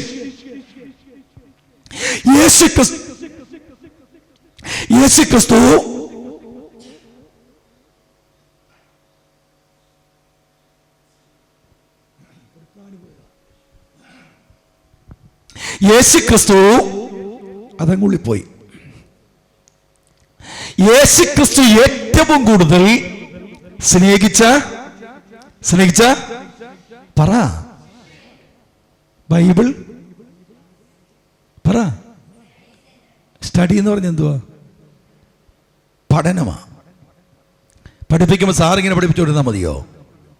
കുട്ടികൾ ഇങ്ങോട്ടും പറയണ്ടേ? ഇങ്ങോട്ടും പറയണം കേട്ടോ. Price the Lord. യോഹന്നാൻ എന്ന അപ്പസ്തോലനെ യേശു ഏറ്റവും കൂടുതൽ സ്നേഹിച്ചതാണ്. എന്താ സ്നേഹിക്കാൻ കാരണം? ഈ യേശുവും യോഹന്നാനും തമ്മിൽ ശിഷ്യ ഗുരു ബന്ധത്തെ പോലെ ഒരു ബന്ധമാണ് നാം കാണുന്നത്. അല്ലാത്തൊരു ബന്ധമുണ്ട്. യേശുവും യോഹന്നാനുമായിട്ടുള്ളൊരു ബന്ധം യേശുവിന് ഈ ഭൂമിയിലേക്ക് പിറക്കാൻ അവസരമായി ദൈവം കൊടുത്ത ഒരു സ്ത്രീരത്നമുണ്ട്. ആരാണത്? മറിയം. മറിയം. ഞാൻ പിണങ്ങരുത് പറയാം, ഈ ലോകത്തിൽ ഏറ്റവും കൂടുതൽ ഞാൻ ആദരിക്കുന്ന, ബഹുമാനിക്കുന്ന, സ്നേഹിക്കുന്ന ഒരു സ്ത്രീ ഉണ്ടെങ്കിൽ അത് യേശുവിന് ജന്മം കൊടുക്കുവാൻ ഭാഗ്യം ലഭിച്ച മറിയമാണ്. പക്ഷേ ആരാധിക്കത്തില്ല. ഞാൻ എന്ത് ചെയ്യത്തില്ല? ആരാധിക്കത്തില്ല. അത് പിന്നത്തെ കാര്യം. ആദരവ് ഞാൻ കൊടുക്കും, ബഹുമാനം കൊടുക്കും. ഇത്രയ്ക്ക് ഞാൻ സ്നേഹിക്കുന്ന ഒരു സ്ത്രീ ഇല്ല. ദൈവത്തിന്റെ പുത്രനെ മനുഷ്യാവതാരത്തിൽ വരുവാൻ ദൈവം നിയോഗിച്ച ഒരു അനുഗ്രഹീത സ്ത്രീരത്നം. ആ സ്ത്രീരത്നമായ മറിയത്തിന് ഒരു സഹോദരിയുണ്ട്, ശലോമി. ആ ശലോമിയുടെ മകന്റെ പേരാണ് യോഹന്നാൻ. അപ്പൊ യേശു സ്നേഹിച്ച ശിഷ്യനായ ഈ യോഹന്നാൻ ആരെന്ന് ചോദിച്ചാൽ യേശുവിന്റെ അമ്മ മറിയത്തിന്റെ സഹോദരിയായ ശലോമിയുടെ മകനാണ് യോഹന്നാൻ. അതുകൊണ്ടാണ് യേശു ക്രൂശിൽ കിടന്നുകൊണ്ട് മറിയത്തോട് പറഞ്ഞു, ഇതാ നിന്റെ മകൻ. യോഹന്നാനോട് പറഞ്ഞു, ഇതാ നിന്റെ അമ്മ. കാരണം സഹോദരിയുടെ മകനാത്. യോഹന്നാന്റെ അമ്മയുടെ സഹോദരിയാണ് യേശുവിന് ജന്മം കൊടുത്ത മറിയ. ആ ശാരീരിക ലോകപ്രകാരമുള്ള ബന്ധം കിടക്കുക. ഇനി ഈ യോഹന്നാന്റെ അപ്പന്റെ പേര് നമുക്കറിയാം, സെബദി. സെബദിക്ക് രണ്ടാൻ മക്കളാ, യാക്കോബും യോഹന്നാനും. ഈ രണ്ടുപേരെ ചേർത്തുകൊണ്ട് യേശു വിളിച്ച പേരാ ഇടിമക്കൾ. ഇടിമക്കൾ. യേശു അവരെ വിളിച്ചതാ ഇടിമക്കൾ എന്ന് പറഞ്ഞാൽ ചേട്ടനെ മനോട് ഇടി കൂടുവെന്നല്ല. ഇടിമക്കൾ എന്ന് പറഞ്ഞാൽ നമ്മൾ നോക്കുന്നത് ചേട്ടൻ യാക്കോബും യോഹന്നാനും അങ്ങോട്ടും ഇങ്ങോട്ടും ഇടിക്കുമെന്ന. ഇന്ന് നമ്മുടെ വീട്ടിലൊക്കെ രണ്ടുപേരുണ്ടെങ്കിൽ മിക്കവാറും ഒരെണ്ണം ഒരു തല്ലിപ്പൊളിയായിരിക്കും. അത് ഇച്ചിരി പിരി വെട്ടി അങ്ങോട്ട് നടക്കും. അതെല്ലാ കുരുത്തക്കേടും കാണിക്കും, മറ്റതിനടി മേടിച്ചു കൊടുക്കും. സാധാരണഗതിയിൽ സംഭവിക്കുന്ന രണ്ടുകൂടി ഇടി. ഞങ്ങളുടെ അവിടെ ട്രിവാൻഡ്രത്ത് ഒരു വീട്ടിൽ രണ്ട് മക്കളാണേ. ആങ്ങള തെറ്റ് ചെയ്താൽ അപ്പൻ ആങ്ങളെ അടിക്കും, പെങ്ങളെ അടിക്കും എന്ന് പറഞ്ഞാൽ മോനെ അടിക്കും, മോളെ അടിക്കും. അപ്പം ഞാൻ ഒരു ചോദിച്ചു, എന്തിനാ ഈ പെങ്കൊച്ച് ഒന്നും തെറ്റ് ചെയ്തില്ലോ, ഇരിക്കട്ടെ ഒരെണ്ണമെന്ന്, നാളെ തെറ്റ് ചെയ്യാതിരിക്കാൻ അഡ്വാൻസ് ആയിട്ടൊന്ന്. അപ്പം രണ്ടും ഒന്ന് ചേർന്നാൽ അടി മേളം പിടി ഭയങ്കര പ്രശ്ന. അതുകൊണ്ട് യോഹന്നാനും യാക്കോബും ഇടിമക്കളെന്ന് വിളിക്കപ്പെട്ടത് തമ്മിലിടിക്കുന്നത് കൊണ്ടല്ല, ഇവരേറ്റെടുത്ത വിഷയത്തിന്റെ ഊർജലസത, അതിൻ്റെ ആത്മാർത്ഥത ആര് കണ്ടു? യേശു കണ്ടു. എന്ന് പറഞ്ഞാൽ ഇവർ തമ്മിൽ കൂടി ചെയ്യുന്ന പ്രവർത്തനം ജീവൻ പോകേണ്ടി വന്നാലും വിട്ടുകൊടുക്കാതെ ശക്തമായി നിൽക്കാനുള്ള തൻ്റെ ഇടമുള്ളവരായിരുന്നു. അവർ എടുത്ത വിശ്വാസത്തിൽ, എടുത്ത തീരുമാനത്തിൽ ഉറച്ചു നിൽക്കാൻ കാണിച്ച ആത്മാർത്ഥത കണ്ടപ്പോൾ, എന്ന് പറഞ്ഞാൽ യാക്കോബും യോഹന്നാനും ഒന്നിച്ച് ഒരു വിഷയത്തിന് വേണ്ടി പോരാടുമെന്ന ആത്മാർത്ഥത കണ്ടപ്പോ യേശു അവർക്കിട്ട പേരാ ഇടിമക്കൾ. Praise the Lord. Praise the Lord. ഹല്ലേലൂയ. ഈ യോഹന്നാന്റെ ജീവിതത്തിൽ സംഭവിച്ച ഒരു പ്രത്യേകതയുണ്ട്. എന്താ പ്രത്യേകത? തന്റെ വളരെ ചെറുപ്പത്തിൽ യേശുവിന്റെ കൂടെ പോകാൻ ഭാഗ്യം ലഭിച്ചവനാണ് ആര്? യോഹന്നാൻ. ശ്രദ്ധിക്കണേ, യേശുവിന്റെ ഒപ്പം തന്റെ വളരെ ചെറുപ്പത്തിൽ എന്ന് പറഞ്ഞാൽ ചെറുപ്രായം മുതൽ യേശുവിനെ പിൻഗമിക്കുവാൻ ഭാഗ്യം ലഭിച്ചവനാണ് ആര്? യോഹന്നാൻ. ഞാൻ അതുകൂടി പറയാം. അതുകൊണ്ട് യോഹന്നാന് പലതും നഷ്ടമായി. ശ്രദ്ധിക്കണേ, ചെറുപ്പം മുതൽ യേശുവിനെ പിൻഗമിച്ചതുകൊണ്ട്, തന്റെ ചെറുപ്രായം മുതൽ യേശുവിന്റെ കൂടെ സഞ്ചരിച്ചതുകൊണ്ട് യോഹന്നാന് പലതും നഷ്ടമായി. എന്തൊക്കെയാ നഷ്ടമായത്? സ്വന്തം വീട്ടിലെ പാർപ്പിന്റെ ദിവസങ്ങൾ നഷ്ടമായി. അപ്പനോടും അമ്മയോടും കൂടെയുള്ള വാസ ദിവസങ്ങൾ നഷ്ടമായി. കൂട്ടുകാരോട് കൂട്ടുകൂടി നടക്കേണ്ട യാത്രകൾ നഷ്ടമായി. തന്റെ ജീവിതത്തിലെ പല ആഗ്രഹങ്ങളും നഷ്ടമായി. ചെറുപ്പത്തിന്റെ പലവിധമായ വൈകല്യങ്ങളും ക്രമീകരിക്കാനുള്ള സാഹചര്യങ്ങൾ നഷ്ടമായി. അങ്ങനെ പലതും നഷ്ടമായപ്പോൾ യോഹന്നാന് കിട്ടിയ ഒരു നേട്ടമുണ്ട്. എന്താ നേട്ടമെന്നറിയാമോ? യേശുവിന്റെ ശിഷ്യന്മാരിൽ 11 പേർക്കും കിട്ടാത്ത ഒരു നേട്ടമായി യോഹന്നാന് കിട്ടിയത് യേശുവിന്റെ ക്രൂശിന്റെ ചുവട്ടിൽ ഇരുന്നു കൊണ്ട് യേശുവിന്റെ അവസാനത്തെ ജീവന തുടുപ്പ് ശരീരം വിട്ടുപോകുന്നത് കാണാനുള്ള ഭാഗ്യം യോഹന്നാന് കിട്ടി. ഹല്ലേലൂയ, ഹല്ലേലൂയ, ഹല്ലേലൂയ, ഹല്ലേലൂയ. മക്കളെ, നിങ്ങളുടെ ജീവിതത്തിൽ യേശുവിനെ കണ്ടതുകൊണ്ട്, യേശുവിനെ അറിഞ്ഞതുകൊണ്ട് ഒരുപക്ഷെ പലതും നഷ്ടമായി കാണാം. പല ചെറുപ്പത്തിന്റെ പ്രവൃത്തികളും നഷ്ടപ്പെടേണ്ടി വന്നേക്കാം. ലഭിക്കേണ്ട പല ലോക നന്മകളും നഷ്ടമായെന്ന് വരാം. ലഭിക്കേണ്ട പല ഉന്നതികൾ ലോകപ്രകാരമുള്ളത് നഷ്ടമായെന്ന് വരാം. പക്ഷെ ഓർത്തോ, ആ നഷ്ടങ്ങൾ ഒന്നും നഷ്ടമല്ല. കാരണം ക്രൂശിനെ ചുവട്ടിരുന്നുകൊണ്ട് അരുമനാഥന്റെ ജീവൻ പൊടിഞ്ഞു പോകുന്ന അവസാനത്തെ കാഴ്ച കാണാൻ കിട്ടുന്ന ഭാഗ്യം പോലെ ഒരു ഭാഗ്യം വേറെയില്ല. ഹല്ലേലൂയ, ഹല്ലേലൂയ, ഹല്ലേലൂയ. അതുകൊണ്ട് യോഹന്നാന് തുറന്ന മനസ്സിൽ പറയാൻ പറ്റും, എനിക്കുയർത്തുവാനുണ്ടെങ്കിൽ, എനിക്കുയർത്തിക്കാണിക്കാനുണ്ടെങ്കിൽ യോഹന്നാന് എന്തുണ്ട്? 5 അപ്പവും 2 മീനും എടുത്ത് വാഴ്ത്തി അനുഗ്രഹിച്ച് ശിഷ്യന്മാർക്ക് കൊടുത്ത്, പുരുഷാരത്തിനും കൊടുത്ത്, അനന്തരം ശേഷിച്ചത് 12 കുട്ടയിലാക്കി ശിഷ്യന്മാരുടെ തലമേൽ വെച്ചു കൊടുത്ത്, യാത്രയായത് നീ കണ്ടതല്ലേ? അതെ. നിനക്കതിനെക്കുറിച്ച് സാക്ഷ്യം പറയാനില്ലേ?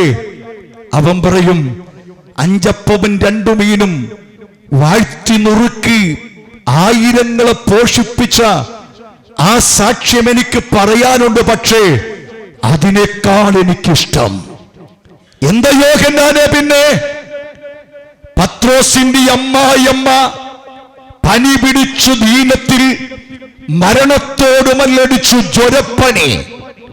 അന്നത്തെ കാലത്തെ പനി എന്ന് പറഞ്ഞാൽ ഇന്നത്തെ സാധാ പനിയല്ല. മരണത്തോട് മല്ലടിക്കുന്ന അവസ്ഥയിൽ പത്രോസിന്റെ അമ്മായിയമ്മ ദീനമായി കിടക്കുമ്പോൾ ആ വിവരമറിഞ്ഞ യേശു പത്രോസിന്റെ അമ്മായിയമ്മയുടെ വീട്ടിലേക്ക് ചെല്ലുകയാ.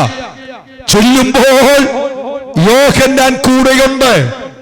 യോഹന്നാൻ കണ്ടു യേശു പത്രോസിന്റെ അമ്മായിയമ്മയെ ബാധിച്ച രോഗത്തെ മാറ്റി അവർക്ക് വിടുതൽ കൊടുക്കുന്നത് യോഹന്നാനേ, അത് സാക്ഷീകരിക്കാൻ നിനക്ക് താല്പര്യമില്ലേ?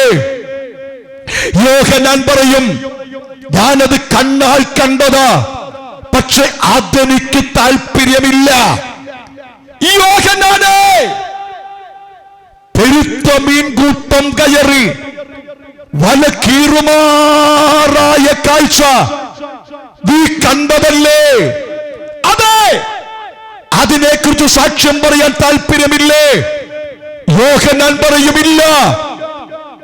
അല്ലയോ യോഹന്നാനെ, മരിച്ചു നാറ്റം വെച്ചു 4 നാളായ ലാസറിനെ കല്ലറയുടെ അകത്തളത്തിൽ നിന്ന് പുറത്തേക്ക് ജീവനോടെ വിളിച്ചു വരുത്തുമ്പോൾ യേശുവിനൊപ്പം നീ ഇല്ലായിരുന്നോ? ഉണ്ടായിരുന്നു. നീ ആ സാക്ഷ്യം പറയാമോ? യോഹന്നാൻ പറയും, എനിക്ക് ആ സാക്ഷ്യമല്ല പറയാനുള്ളത്, 5 അപ്പത്തിന്റെ സാക്ഷ്യമല്ല, പെരുത്ത മീൻകൂട്ടത്തിന്റെ സാക്ഷ്യമല്ല, പത്രോസിന്റെ അമ്മായിയമ്മയുടെ പനി മാറിയ സാക്ഷ്യമല്ല, ലാസർ ഉയർത്ത സാക്ഷ്യമല്ല. എനിക്ക് ഉയർത്താനുള്ള സാക്ഷ്യം യേശുവിന്റെ ക്രൂശാണ്. ഓ ഹല്ലേലൂയ, ഹല്ലേലൂയ, ഹല്ലേലൂയ. യേശുവിന്റെ ക്രൂശ് ഉയർത്താൻ തന്നെ പ്രേരിപ്പിച്ചത് എന്താ? ക്രൂശിന്റെ ചുവട്ടിലിരുന്നു കൊണ്ട് അരുമനാഥന്റെ പ്രാണൻ പിടയുന്നത് കണ്ടവനായ യോഹന്നാൻ. Hallelujah, hallelujah. മക്കളെ, ഈ രാത്രി ഞാൻ പറയാം, എന്റെ യേശുവിന് വേണ്ടി നിന്നെ കൊടുക്കുവാൻ നീ പലതും നഷ്ടപ്പെടുത്തി കാണാം. നിന്റെ സൗന്ദര്യം നഷ്ടപ്പെടുത്തി കാണാം.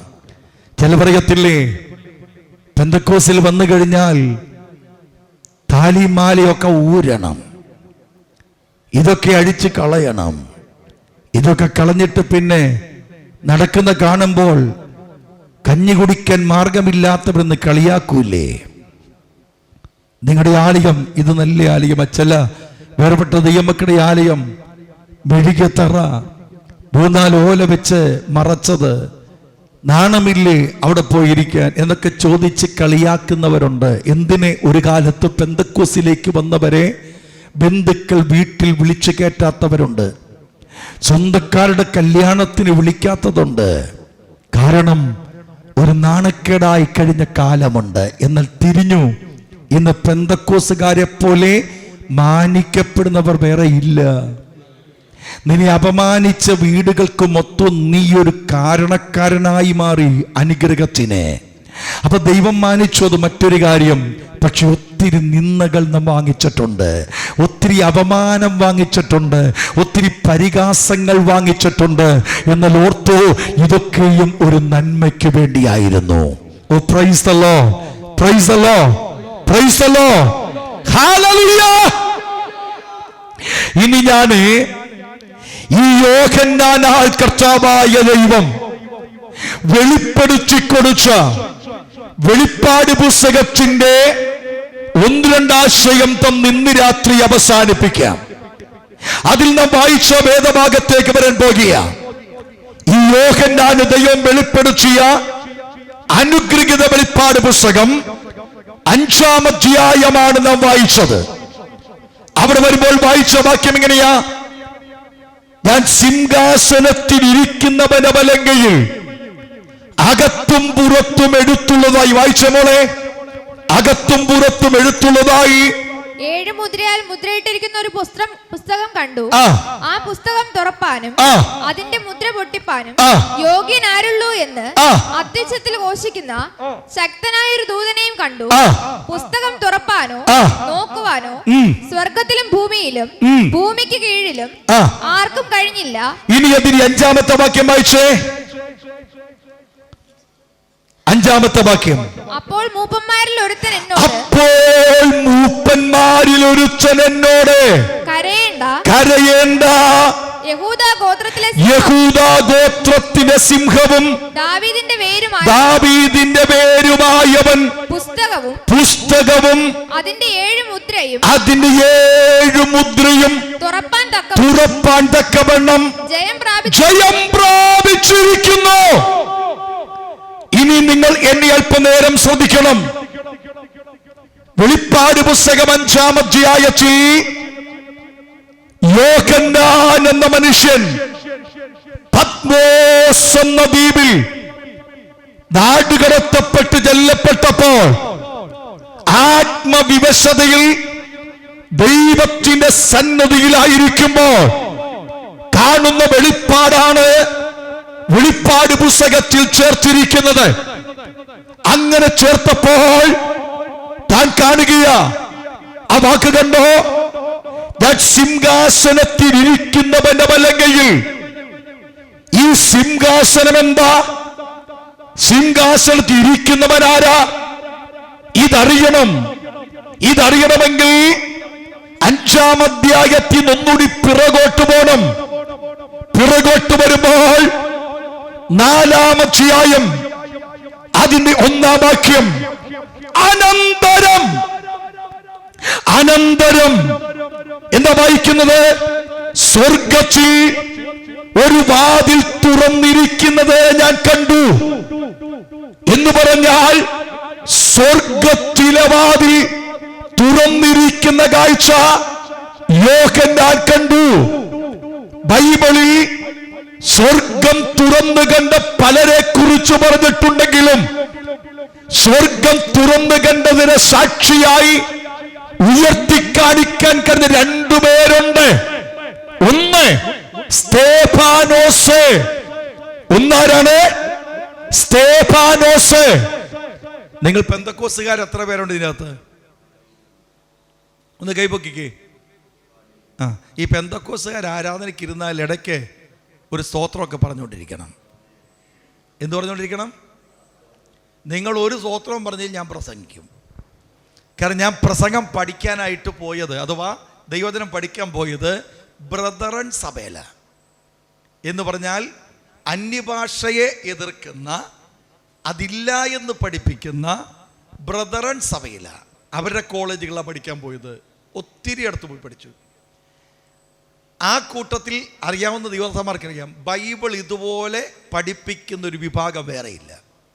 കറക്റ്റായിട്ട് പഠിപ്പിക്കും. അന്യഭാഷ ഒഴിച്ചു ബാക്കിയല്ല, അന്യഭാഷയും പ്രവചനം ഒഴിച്ചു ബാക്കിയല്ല കൃത്യമായി പഠിപ്പിക്കും. ഞങ്ങൾ പഠിക്കുമ്പോഴേ പ്രസംഗത്തെക്കുറിച്ച് പറയുമ്പോൾ ഞങ്ങൾ പഠിപ്പിക്കുന്നതാ, പ്രസംഗിക്കുമ്പോൾ ഇടയ്ക്ക് ഹല്ലേലൂയ പറയരുത്. പ്രസംഗിക്കുമ്പോൾ ഹല്ലേലൂയ പറയരുത്. പറഞ്ഞാൽ കേൾവിക്കാരോർക്കും വാക്ക് കിട്ടാത്തത് കൊണ്ടുള്ള വെപ്രാളത്തിനാണ് ഈ ഹല്ലേലൂയ പറയുന്നതെന്ന്. വാക്ക് കിട്ടാത്തതിനുള്ള വെപ്രാളം. അപ്പം നമ്മൾ പ്രസംഗിക്കുമ്പോൾ ഹല്ലേലൂയ പറയുമ്പോൾ അടുത്ത വാക്ക് കിട്ടാനുള്ള വെപ്രാളത്തിന് വേണ്ടിയിട്ടായി ഹല്ലേലൂയ പറയുന്നതാണ്. എന്ന് സത്യം അതല്ല. വാക്ക് കിട്ടാത്ത കൊണ്ടല്ല, വാക്കുകൾ ഇങ്ങനെ തരുന്ന കൃപയോർക്കുമ്പോൾ അറിയാതെ പറഞ്ഞു പോകുന്നതാ. ഇവിടെ പാസ്റ്റർജി 5, 6, 7 പ്രാവശ്യം ഹല്ലേലൂയ പറയില്ലേ? നമ്മളാണെങ്കിൽ ഹല്ലേലൂയ മാക്സിമം 3 എണ്ണം പറഞ്ഞു നിർത്തും. 3 എണ്ണം പറഞ്ഞ് ഞാൻ പറഞ്ഞിട്ട് രാവിലെ മുതൽ വൈകിട്ട് വരെ മൊത്തം പറഞ്ഞാലും ദൈവത്തിന് ഇഷ്ടമാണ്. ദൈവത്തിന് ഇഷ്ടം, ഭയങ്കര ഇഷ്ടം. സ്വർഗത്തിൽ ഈ ഭാഷയുണ്ടെന്ന്, സ്വർഗത്തിൽ ഈ ഭാഷയുണ്ട്. അവിടെ പാട്ട് പാടുന്ന കൂട്ടത്തിൽ ഹല്ലേലൂയ ഉച്ചത്തിൽ മുഴങ്ങുന്ന. അപ്പം അവിടെ ഹല്ലേലൂയ ഉണ്ട്. അപ്പം എത്ര പറയുമോ അത്ര നല്ലതാ. ഇനി അതുകൂടി പറയാട്ടോ, ഒരു ഹല്ലേലൂയ ആത്മാർത്ഥമായിട്ട് പറയുമ്പോൾ 3 കാര്യം നടക്കും. ഹല്ലേലൂയ പറയേണ്ടവണ്ണം പറയണം എന്ന് പറഞ്ഞാൽ ഉള്ളിൽ നിന്ന് പറയണം. എന്ത് ദൈവത്തിന് ചെയ്താലും ആത്മാർത്ഥതയോടെ ചെയ്യണം. എന്ത് ചെയ്താലും ഒരു സ്തോത്രം പറഞ്ഞാൽ ആത്മാർത്ഥതയോടെ, ഒന്നേ പ്രസംഗിച്ചോളൂ ആത്മാർത്ഥതയോടെ. Price the Lord. ഒറ്റ പ്രാർത്ഥനയെ പ്രാർത്ഥിച്ചോളൂ ആത്മാർത്ഥതയോടെ. ഒരൊറ്റ പ്രാവശ്യം കൈകൊട്ടിയോളോ ആത്മാർത്ഥതയോടെ. ഒരൊറ്റ പാട്ടേ പാടിയോളോ ആത്മാർത്ഥതയോടെ. സ്വത്രം ആത്മാർത്ഥതയോടെ ആത്മനിറവിൽ ഒരു ഹല്ലേലൂയ പറഞ്ഞ 3 കാര്യം നടക്കും. ഞാൻ വാക്യം എടുത്ത് വായിപ്പിച്ച് സമയം തരുന്നില്ല, പെട്ടെന്ന് പറഞ്ഞാൽ, 1, സ്വർഗത്തിലെ ദൂതന്മാർ നൃത്തം ചെയ്യും. Price the Lord. ആർക്ക് വേണ്ടി? ഈ ഏഴകളാകുന്ന നമ്മളെ, ഒരു കാശിനും വകയില്ലാത്തവരെന്ന് ലോകം വിളിക്കുന്ന ദൈവമക്കളെ ഒരു ഹല്ലേലൂയ പറയുമ്പോൾ സ്വർഗത്തിലെ ദൂതന്മാർ നൃത്തം ചെയ്യും. 2, ഹല്ലേലൂയ പറയുന്ന നിന്റെ അരികിലേക്ക് നിന്നെ തകർക്കാൻ വരുമെന്ന പിശാച് ഹല്ലേലൂയ ശബ്ദം കേൾക്കുമ്പോൾ നിന്നെ വിട്ടോടിപ്പോകും. Praise the Lord. 3, ഹല്ലേലൂയ പറയുന്ന നിന്റെ അകത്ത് ഒരാത്മ ചൈതന്യവും ശക്തിയും പ്രാപിക്കും. ഹല്ലേലൂയ. ഇനി ആ ഭാഗം വിട്ടിട്ട് അപ്പൊ ദൈവത്തെ സ്തുതിക്കണം. സ്വർഗം തുറന്നു കണ്ട 2 പേരെ ബൈബിൾ വ്യക്തമാക്കി പറയുന്നു. അതിലൊന്ന് സ്തേഫാനോസ്. എപ്പോഴാ സ്തേഫാനോസ് സ്വർഗം തുറന്നു കണ്ടത്? യേശുവിന്റെ സാക്ഷ്യമായി ശൗൽ എന്ന മനുഷ്യനോട് സന്ദേശങ്ങൾ അറിയിക്കുമ്പോൾ സ്തേഫാനോസിനെ തോൽപ്പിക്കാൻ വന്ന പണ്ഡിതനും ശക്തനുമായ റോമ പൗരൻ, യഹൂദ കുലത്തിൽപ്പെട്ടവൻ, ഗ്രീക്ക് പാണ്ഡിത്യമുള്ളവൻ, 3 യോഗ്യതകൾ പ്രാപിച്ചവൻ, 13 വയസ്സിനകത്ത് ന്യായപ്രമാണം അരച്ചു വലച്ചു കുടിച്ചവൻ, അന്നത്തെ യൂണിവേഴ്സിറ്റിയിൽ ഏറ്റവും ശക്തമായ യൂണിവേഴ്സിറ്റി ആഥൻസ്, അലക്സാണ്ട്രിയ, തർസോസ്. ഈ തർസോസ് എന്ന സ്ഥലത്തുള്ള യൂണിവേഴ്സിറ്റിയാണ് അക്കാലത്തെ 1ാം യൂണിവേഴ്സിറ്റി. ആ യൂണിവേഴ്സിറ്റിയുടെ വൈസ് ചാൻസലറായിരുന്ന ഗമാലിയേലിനെ നമ്മുടെ കേരള യൂണിവേഴ്സിറ്റിയുടെ വൈസ് ചാൻസലർ ആരാ? കോളേജിൽ പഠിക്കുന്ന പിള്ളേരാരും ഇല്ലേ? നമ്മുടെ യൂണിവേഴ്സിറ്റിയുടെ വൈസ് ചാൻസലറാ, ഗവർണർ. അറിയത്തില്ലേ? ഞാൻ എൻ്റെ കൊച്ചിനെ പഠിപ്പിക്കാൻ കേരള യൂണിവേഴ്സിറ്റിയുടെ വൈസ് ചാൻസലറെ എൻ്റെ വീട്ടിൽ വിളിച്ചു വരുത്താൻ നോക്കിയാൽ നടക്കുമോ? നടക്കുമോ മോളെ? നടക്കുമോ? നടക്കില്ല. എന്നാൽ ഗമാലിയേൽ എന്ന വൈസ് ചാൻസലറെ, തർസോസ് യൂണിവേഴ്സിറ്റിയുടെ തലവനെ സ്വന്തം വീട്ടിൽ വിളിച്ചു വരുത്തി തൻ്റെ മോനെ പഠിപ്പിച്ച അപ്പനാണ് ശൗലിൻ്റെ അപ്പൻ. ആ അപ്പൻ്റെ മോനാണ് ഈ ശൗല്. ഈ ശൗലാണ് പൗലോസ്. അഥവാ സ്വന്തം മകനെ പഠിപ്പിക്കാൻ വേണ്ടി തർസോസ് യൂണിവേഴ്സിറ്റിയുടെ തലവനെ വീട്ടിൽ വരുത്തി പഠിപ്പിച്ചവൻ. അപ്പൊ അവൻ്റെ കഴിവെന്നോർത്ത് നോക്കിയേ, ആ കുടുംബത്തിൻ്റെ മാഹാത്മ്യം ഓർത്ത് നോക്കിയേ, ആ കുടുംബത്തിൻ്റെ വിലയ്ക്ക് നോക്കിയേ, ആ കുടുംബത്തിൻ്റെ സംഘടന ഓർത്ത് നോക്കിയേ. ആ കുടുംബത്തെക്കുറിച്ച് ചരിത്രം പറയുന്നത് അന്ന് ഏകദേശം 5 ഷിപ്പ് എന്ന് പറഞ്ഞാൽ പായ്ക്കപ്പൽ. അന്ന് ഭയങ്കര വിലയാ സാധനം. ഈ പായ്ക്കപ്പൽ 5 സ്വന്തമായിട്ടുള്ള വീട്ടുകാരായിരുന്നു ശൗലിൻ്റെ വീട്ടുകാരെന്ന്. അതൊക്കെ പോട്ടെ, അതൊക്കെ നമ്മുടെ വിഷയമല്ല.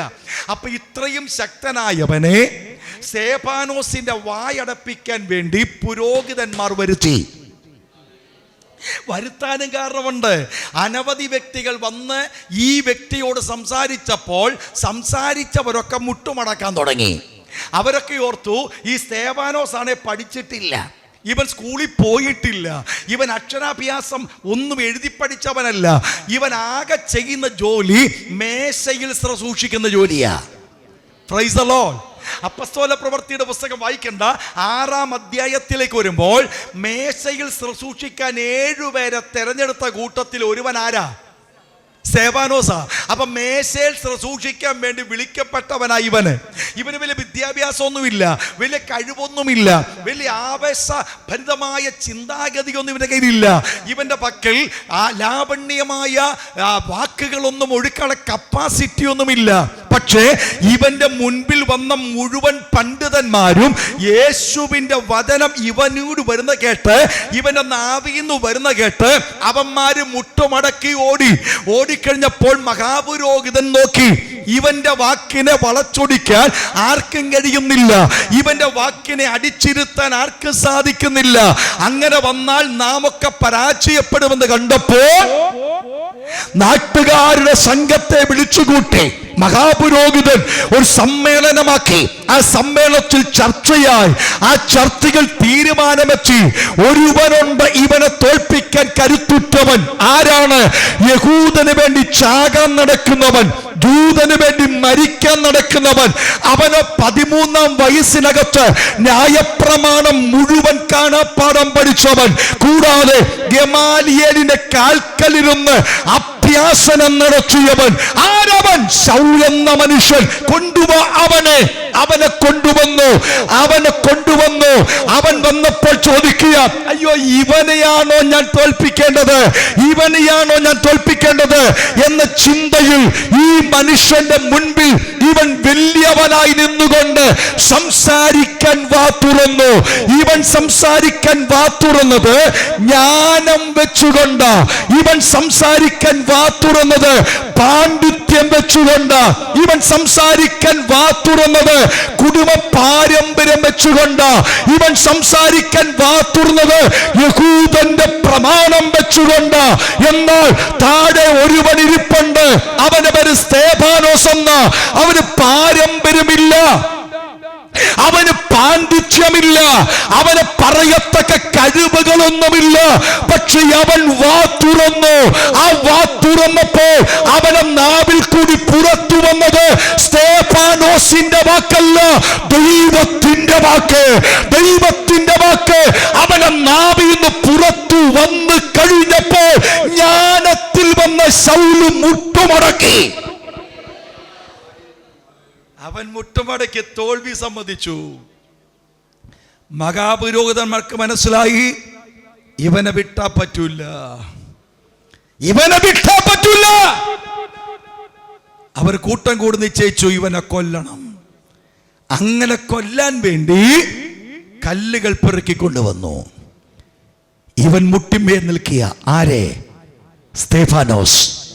കല്ലുകൾ പെറുക്കിക്കൊണ്ടുവന്നപ്പോൾ തോൽപ്പിക്കാൻ വന്ന ശൗല് പറഞ്ഞു, നിങ്ങളുടെ വസ്ത്രങ്ങളിൽ രക്തം വീഴാതിരിക്കാൻ, എറിയുമ്പോൾ രക്തം വീഴാതിരിക്കാൻ ആ വിലപ്പെട്ട വസ്ത്രം ഊരി മേടിച്ച് ശൗലിന്റെ കാൽക്കൽ കൊണ്ടുവച്ചു. അവൻ കാവലിരിക്കാൻ തുടങ്ങി. അവരുടെ വസ്ത്രത്തിന് ഇവൻ കാവലിരിക്കുക. ശൗല് ആ സമയത്ത് എറിയാൻ തുടങ്ങി. ആരെ? സ്തേഫാനോസിനെ. ഏത് സ്തേഫാനോസിന്റെ നെഞ്ചിലും വയറിലും പുറത്തും മുഖത്തും തലയിലും കൊള്ളുകയാ. ഒന്നോർത്തെ, തുരുതുര കല്ല് വെച്ചേറി വരുമ്പോൾ ആരാണെങ്കിലും അയ്യം വിളിക്കും. പക്ഷെ നിങ്ങൾ വായിച്ചു നോക്കണം, ഒരൊറ്റ പ്രാവശ്യം അലറിയവൻ കരഞ്ഞില്ല. ഏറുകൊള്ളുമ്പോൾ അവൻ പുഞ്ചിരിച്ച മുഖത്തോടെ മുകളിലേക്ക് നോക്കി. വായിക്കുന്ന ഇങ്ങനെയാ, ഇവരെറിഞ്ഞോണ്ടിരിക്കുക. അവൻ പക്ഷെ കല്ല് കാണുന്നില്ല, കല്ല് വന്ന് പതിയുന്നത് കാണുന്നില്ല. ഓരോ ഏറുകൊണ്ട് ശരീരത്തിൽ തെറിക്കുമ്പോൾ അവൻ കണ്ണു തുറന്ന് മേപ്പോട്ട് നോക്കിയപ്പോൾ ഒരു കാഴ്ച കണ്ടു. ഈ കണ്ണല്ല, അകത്ത കണ്ണ്. കണ്ട കാഴ്ച ഇതാ, സ്വർഗം തുറന്നിരിക്കുന്നതും. സ്വർഗം തുറന്നിരിക്കുന്നത് കണ്ടോ? ലോകം നിന്നെ എറിയുമ്പോൾ, ലോകം നിന്നെ പഴിക്കുമ്പോൾ, ലോകം നിന്നെ പുച്ഛിക്കുമ്പോൾ, ലോകം നിന്നെ അപമാനിക്കുമ്പോൾ, ലോകം നിന്നെ അവഹേളിക്കുമ്പോൾ നീ ചെയ്യേണ്ടത് സ്വർഗം തുറന്ന കാഴ്ച കാണണം. ഹല്ലേലൂയ, ഹല്ലേലൂയ, ഹല്ലേലൂയ. സ്വർഗം തുറന്നിരിക്കുന്നതും എന്റെ യേശു ദൈവത്തിന്റെ വലത്തുഭാഗത്തിരിക്കുന്ന കാഴ്ച ആദ്യമായി കണ്ടവൻ സ്തേഫാനോസ്. ആ ഭാഗം പിടിക്കുക. രണ്ടാമത് സ്വർഗം തുറന്ന് കണ്ട ആരാന്നറിയാമോ? യൂഹാനോ അഥവാ യോഹന്നാൻ.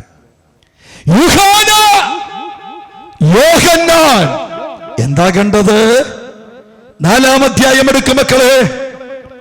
4-ാം അധ്യായം 1-ാം വാക്യം. അനന്തരം സ്വർഗത്തിൽ വാതിൽ തുറന്നിരിക്കുന്നത് ഞാൻ കണ്ടു. ഞാൻ കണ്ട സ്ഥലത്തേക്ക് നോക്കിയ കാഹളം പോലെ എന്നോട് സംസാരിച്ചു കേട്ട ആദ്യത്തെ ശബ്ദം എന്നോട്, ഇവിടെ കയറി വരിക, ഇവിടെ കയറി വരിക. അപ്പൊ യോഹന്നാൻ നോക്കിയപ്പോൾ സ്വർഗത്തിൽ ഒരു വാതിൽ തുറന്നിരിക്കുന്നു. സ്വർഗം ഇന്നുവരെ അറിയാത്തവർ ഒന്നോർത്തോ, സ്വർഗത്തിന് രൂപരേഖ ഞാൻ പറയാൻ പോകുക. ഞാനല്ല, ബൈബിൾ. എന്താ കണ്ടത്? ഉടനെ അവൻ കാണുകയാ.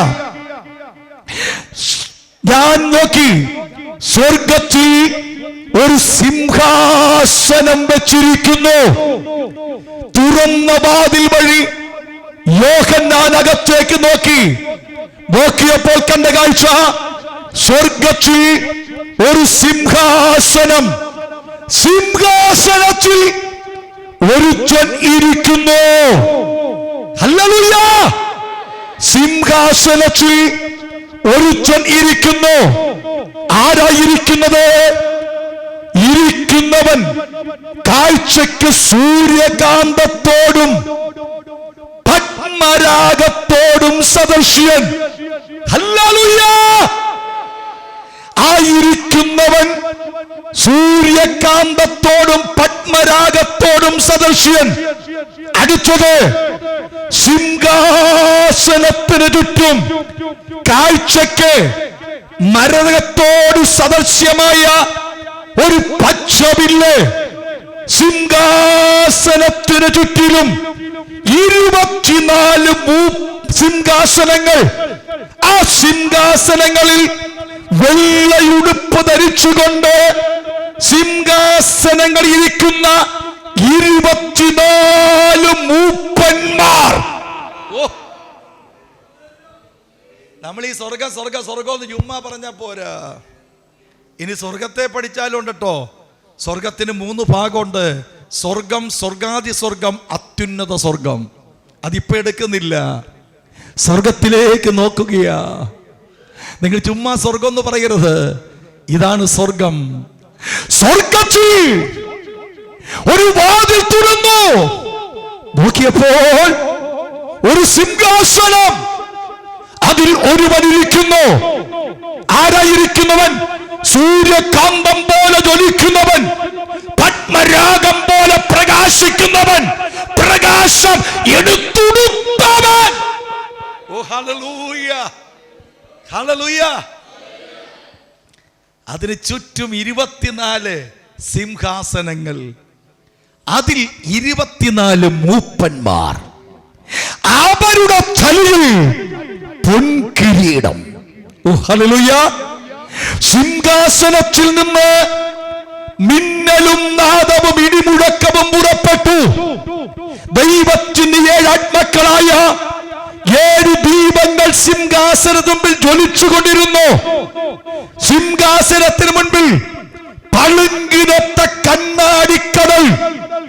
സിംഹാസനത്തിന് നടുവിലും സിംഹാസന ചുറ്റിലും, ശ്രദ്ധിക്കണം, 4 ജീവികൾ. എന്റെ വിഷയത്തിലേക്ക് ഞാൻ പോവാ. സിംഹാസനത്തിന് ചുറ്റിലും 4 ജീവികൾ. ഒന്നാം ജീവി സിംഹത്തിന് സദൃശ്യം. രണ്ടാം ജീവി കാളയ്ക്ക് സദൃശ്യം.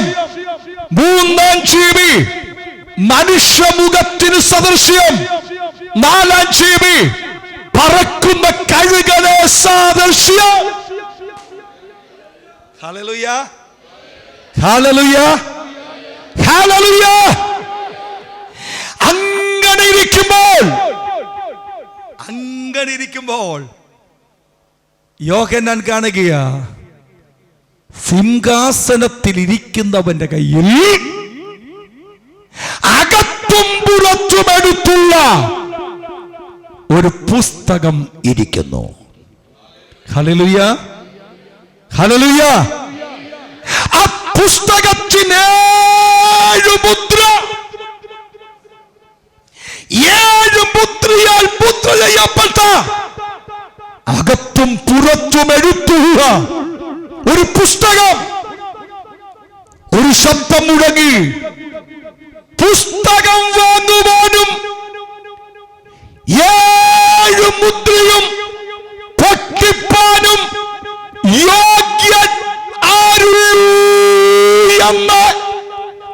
അതിശക്തി മുഴങ്ങുന്ന ശബ്ദവും കേട്ടു. ഹല്ലേലൂയ, ഹല്ലേലൂയ.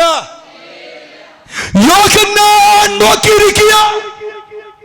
സ്വർഗം മൗനമായി, സ്വർഗം നിശ്ചലമായി. ഈ സമയം യോഹന്നാൻ കരയാൻ തുടങ്ങി. യോഹന്നാൻ കരയുക, വല്ലാത്ത വേദനയോടെ കരയുക. കാരണം സ്വർഗീയ ദർശനം ദർശിച്ച് ആ തേജസ് കണ്ട്, സിംഹാസനത്തിന് വെളിപ്പാട് കണ്ട് ഇരിക്കുന്ന സമയം ചോദ്യത്തിന് മറുപടി കിട്ടാതെ മൗനമായ സ്വർഗീയ സ്ഥിതി കണ്ട് യോഹന്നാൻ കരയുമ്പോൾ മുമ്പേ വായിച്ച 4 ജീവികളിൽ കണ്ടോ, മൂപ്പന്മാരിൽ 24 മൂപ്പന്മാർ, 24 സിംഹാസനത്തിൽ. ഈ കരച്ചിൽ കണ്ടപ്പോൾ 5-ാം വാക്യം വായിച്ചപ്പോൾ 5-ാം അധ്യായം. അപ്പോൾ മൂപ്പന്മാരിൽ ഒരു 24 മൂപ്പന്മാരിൽ ഒരുത്തൻ എന്നോട് കരയണ്ട. ഓ, ഹല്ലേലൂയ. ഇവിടെ നിർത്തിയൊരു ആത്മീക ദൂതൂടി ഞാൻ തരാട്ടോ. സ്വർഗം ദർശിക്കുന്ന കുഞ്ഞെ, പലപ്പോഴും നീ കരയേണ്ടി വരും. ചില പറയത്തില്ലേ, ദൈവത്തെ കണ്ടതുകൊണ്ടാണ് എനിക്ക് കഷ്ടതയൊക്കെ വന്നത്. ദൈവത്തെ കണ്ടാൽ അനുഗ്രഹം കിട്ടുമെന്ന് വിചാരിച്ചു പലരും ഇന്ന് യേശുവിനെ കാണാൻ വരുന്നുണ്ട്. എന്നാൽ എഴുതി വെച്ചു, അനുഗ്രഹം കിട്ടാൻ വേണ്ടി ആരും യേശുവിൻ്റെ അരികിൽ വരരുത്. പകരം വരേണ്ടത് നിത്യത കിട്ടാൻ വേണ്ടിയിട്ടായിരിക്കണം. നിത്യത കിട്ടാൻ. എനിക്ക് ഇങ്ങനെയൊക്കെ വരുമ്പോൾ ഒത്തിരി ചിന്ത മനസ്സിലേക്ക് പറയുക. നമ്മൾ ഈ ശവസംസ്കാരത്തിനൊക്കെ പോകുമ്പോഴേ അറിഞ്ഞോ അറിയാതെയോ ചിലവരുടെ വാക്കുണ്ടേ, അല്ലെങ്കിൽ മരണത്തിൻ്റെ ഫോട്ടോ ഫേസ്ബുക്കിലൊക്കെ വരുമ്പോഴേ അതിന് താഴെ നമുക്കറിയാവുന്ന വ്യക്തിയാണെങ്കിൽ താഴെ എഴുതി വെക്കുന്ന കുറേ വാക്യങ്ങളുണ്ട്, കുറേ വാക്കുകൾ. അതിനെ മലയാളീകരിച്ച് ഞാൻ പറഞ്ഞാൽ, പൊയ്ക്കൊള്ളുക, പ്രത്യാശ തീരത്ത് വെച്ച് നമുക്ക് വീണ്ടും കാണാം. നമുക്ക് വീണ്ടും കാണാം. ഞാൻ തുറന്ന മനസ്സിൽ പറയട്ടെ, ഞാൻ സ്വർഗത്തിൽ പോകുന്നത് മരിച്ചുപോയ ഒരൊറ്റ എണ്ണത്തെ കാണാനല്ല. എനിക്കത് വേണ്ട. എൻ്റെ പപ്പയെ ഈ ഭൂമി വെച്ച് കാണാൻ എനിക്ക് ഇഷ്ടമായിരുന്നു. കണ്ടു, പപ്പ മരിച്ചു, അടക്കപ്പെട്ടു. ദൈവസന്നിധിയിലുണ്ടെങ്കിൽ അവിടെ ചെന്നിട്ട് എൻ്റെ പപ്പയെ കാണാൻ എനിക്ക് ആഗ്രഹമില്ല. സത്യമായിട്ടില്ല. ഇല്ലാത്തതിന് ഒരു കാരണം, സ്വർഗത്തിൽ അപ്പൻ അമ്മ, ഭാര്യ ഭർത്താവ്, അമ്മ മക്കൾ ബന്ധം ഇല്ല. ആ ബന്ധം അവിടെ ഇല്ല. അവർക്ക് നമ്മെക്കുറിച്ചും ബന്ധമില്ല, നമുക്ക് അവരെക്കുറിച്ചും ബന്ധമില്ല. അതൊക്കെ ഈ ഭൂമിയിൽ മാത്രമുള്ള ബന്ധമാണ്. സ്വർഗത്തിൽ ചെന്നിട്ട് എനിക്ക് മോശയെ കാണാനും ഇഷ്ടമില്ല. സ്വർഗത്തിൽ ചെന്നിട്ട് എനിക്ക് അഹരോനെ കാണാനും താല്പര്യമില്ല. അഹരോനെയോ മോശയോ ഇനി ആ സ്വർഗത്തിലിരിക്കുന്ന യോഹന്നാൻ എന്ന വ്യക്തിയോ കാണാൻ എനിക്കിഷ്ടമില്ല. എനിക്കവിടെ ചെന്നാൽ കാണാൻ ഒരൊറ്റ വ്യക്തി മാത്രമേ മതി. ആരാന്നറിയാമോ? ഞാൻ സ്വർഗത്തിൽ പോകുന്ന യോഹന്നാനെ കാണാനല്ല, ഞാൻ സ്വർഗത്തിൽ പോകുന്ന എൻ്റെ പപ്പയെ മമ്മിയെ കാണാനല്ല, ഞാൻ സ്വർഗത്തിൽ പോകുന്നത് എൻ്റെ യേശുവിനെ കാണാനാ. യേശുവിനെ കാണാനേ സമയമുള്ളെന്ന്, യേശുവിനെ കാണാനേ സമയമുള്ളൂ, മറ്റാരെയും ശ്രദ്ധിക്കാൻ സമയമില്ല. അന്ന് ഞാൻ എൻ്റെ സ്വന്തം കണ്ണ്, അന്യനല്ല എൻ്റെ കണ്ണ്, എൻ്റെ സ്വന്തം കണ്ണ് മോശയെ കാണുമെന്നല്ല, അഹരോനെ കാണുമെന്നല്ല, അബ്രാമിനെ കാണുമെന്നല്ല, മറിയെ കാണുമെന്നല്ല, ജോസഫിനെ കാണുമെന്നല്ല, യോഹന്നാനെ കാണുമെന്നല്ല, എൻ്റെ ദൈവത്തെ കാണും. ഹല്ലേലൂയ. അതുകൊണ്ട് ഞാൻ ഒരു കാര്യം പറയാട്ടോ, അപ്പനോട് സ്നേഹമുള്ളവർ ആരെങ്കിലും ഉണ്ടെങ്കിൽ, അമ്മയോട് സ്നേഹമുള്ള ആരെങ്കിലും ഉണ്ടെങ്കിൽ, അവർ ഈ ഭൂമിയിൽ നിന്ന് പോകും മുൻപേ അവർക്ക് ചെയ്തു കൊടുക്കാൻ പറ്റുന്ന എല്ലാ നന്മയും ചെയ്തു കൊടുക്കണം. എല്ലാ നന്മയും. സ്വർഗത്തിൽ ചെന്നിട്ട് ഇന്ന് മേടിച്ചു കൊടുക്കാൻ പറ്റാത്ത BMW കാർ പപ്പയ്ക്ക് അവിടെ വെച്ച് മേടിച്ചു കൊടുക്കാൻ ഓർത്തോണ്ട് ആരും പോകല്ലേ. സ്വർഗത്തിൽ ചെന്നിട്ട് അപ്പാ നാട്ടി വെച്ച് എന്നോടങ്ങ് പറഞ്ഞിരുന്നില്ലേ ഇന്നതുപോലെ ചെയ്യണമെന്ന്, അന്ന് ചെയ്യാൻ പറ്റിയില്ല, എന്നാൽ ഇവിടെ ഇരിക്കട്ടെ എന്ന് പറഞ്ഞ് മേടിച്ചു കൊടുക്കാൻ പറ്റത്തില്ല. അവിടുത്തെ സ്വർഗത്തിന് പപ്പയോട് സംസാരിക്കാനും പറ്റില്ല. കാരണം അവിടെ പപ്പയ്ക്ക് നമ്മോട് സംസാരിക്കാൻ സമയമില്ല, നമുക്ക് അങ്ങോട്ടുമില്ല. കാരണം അവിടെ മൊത്തം ക്രിസ്തുവിനോട് കൂടെ സന്തോഷിച്ചുകൊണ്ടിരിക്കുക. സ്തോത്രം. അവിടെ രാത്രിയും പകലും ഇല്ലാത്ത കൊണ്ട് സമയം പോകുന്നു അറിയത്തില്ല. Price the Lord, praise the Lord. സൂര്യനും ചന്ദ്രനും ഇല്ലാത്തതുകൊണ്ട് രാത്രിയും പകലും ഇല്ല, അതുകൊണ്ട് സമയം പോകുന്ന അറിയത്തില്ല. എന്നൊരു പറഞ്ഞാൽ സമയം ചലിക്കാത്ത സ്ഥലമാണ് സ്വർഗം. Hallelujah, hallelujah. ഒന്നുകൂടി പറയാം. ഈ സമയം, ഇപ്പോൾ സമയം 9:05. ഈ 9:05 നീങ്ങുന്നില്ലെങ്കിൽ ജെയിംസൺ പോളാ എൻ്റെ പ്രായം ഇത് തന്നെ. അല്ലേ? നിങ്ങളുടെ പ്രായം ഇത് തന്നെ. സമയം ചലിച്ചാലോ ഓരോ മണിക്കൂർ കഴിയുമ്പോൾ പ്രായം കൂടിക്കൊണ്ടിരിക്കും, ഇല്ലേ? സമയം ചലിച്ചില്ലെങ്കിലോ ഇതുപോലെ. സ്വർഗത്തിൽ സമയം ചലിക്കാത്ത കൊണ്ടാ എല്ലാവരും ഒരേ പ്രായം, ഒരേ രൂപം, ഒരേപോലെ, ക്രിസ്തുവിനെ പോലെ. Price the Lord. അവിടെ വിഭാഗമില്ല, കൊടുപ്പില്ല, എടുപ്പില്ല, ജനറേഷൻ ഇല്ല. അതുകൊണ്ട് ഓർത്തോളം നിത്യകാലം നമുക്ക് കാണാൻ ഒറ്റ മുഖം മാത്രം, യേശുവിന്റെ മുഖം. ഹല്ലേലൂയ, ഹല്ലേലൂയ, ഹല്ലേലൂയ. അപ്പൊ യോഹന്നാൻ കരഞ്ഞു. ഇന്ന് കരയുന്ന മക്കളെ, നിലവിളിക്കുന്ന മക്കളെ, നിന്റെ കരച്ചിലിനും നിലവിളിക്കും പിന്നിൽ ഒരു മറുപടി വരാൻ പോകുക. ഒരു മറുപടി വരാൻ പോകുകയാ. ഇന്ന് നീ കരയുന്ന കരച്ചിലിന് ഒരു മറുപടി വരാൻ പോകുക. Hallelujah, hallelujah. മക്കളെ ഓർത്ത് കരയുന്ന മാതാപിതാക്കളെ തിരുപ്പുണ്ടെങ്കിൽ എഴുതി വെച്ചോ, നിന്റെ കരച്ചിലിന് ഒരു മറുപടി കിട്ടാൻ പോകുക. നൊന്തുകൊണ്ട് പ്രാർത്ഥിക്കുന്ന, നൊന്തുകൊണ്ട് നിലവിളിക്കുന്ന അമ്മേ, നൊന്തുകൊണ്ട് നിലവിളിക്കുന്ന അപ്പ, നിന്റെ തലമുറയ്ക്ക് വേണ്ടി നിലവിളിച്ച് കരയുന്നവനാണോ നീയെ? നീ ആഗ്രഹിച്ച വിഷയം ലഭിക്കാൻ കഴിയാതെ ദുഃഖിച്ച് കരയുന്നവനാണോ നീയെ? നിന്റെ രോഗവിഷയം ഓർത്തുകൊണ്ട് കരയുന്നവനാണോ നീയെ?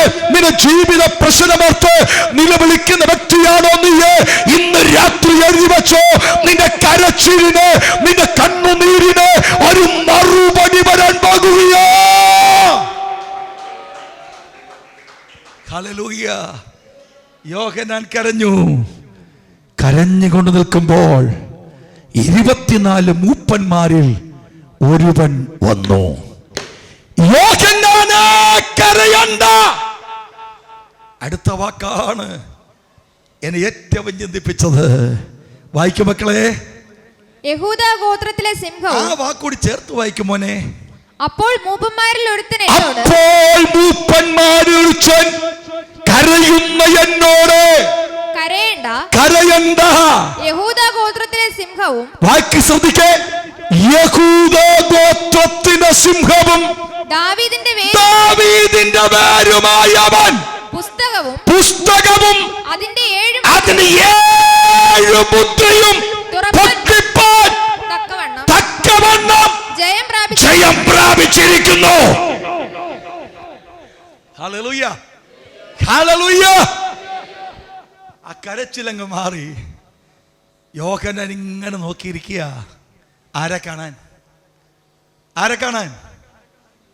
ആരെ കാണാൻ? യഹൂദാ ഗോത്രത്തിന്റെ എന്ത് കാണാനാ? സിംഹത്തെ കാണാൻ നോക്കിയിരിക്കുക. സിംഹത്തെ കാണാൻ നോക്കിയിരിക്കുമ്പോൾ യോഹന്നാൻ കാണുകയാ ഒരു കുഞ്ഞാടിനെ. ലോകത്തിൽ അവൻ സിംഹമാ, പക്ഷെ ആരാധിക്കും നിനക്കവൻ കുഞ്ഞാടാ. കൃപ, കൃപ, കൃപ. യോഹന്നാൻ നോക്കിയപ്പോൾ കണ്ട സിംഹമല്ല, വേറല്ല. അവൻ കണ്ടത് അറുക്കപ്പെട്ട കുഞ്ഞാടാ.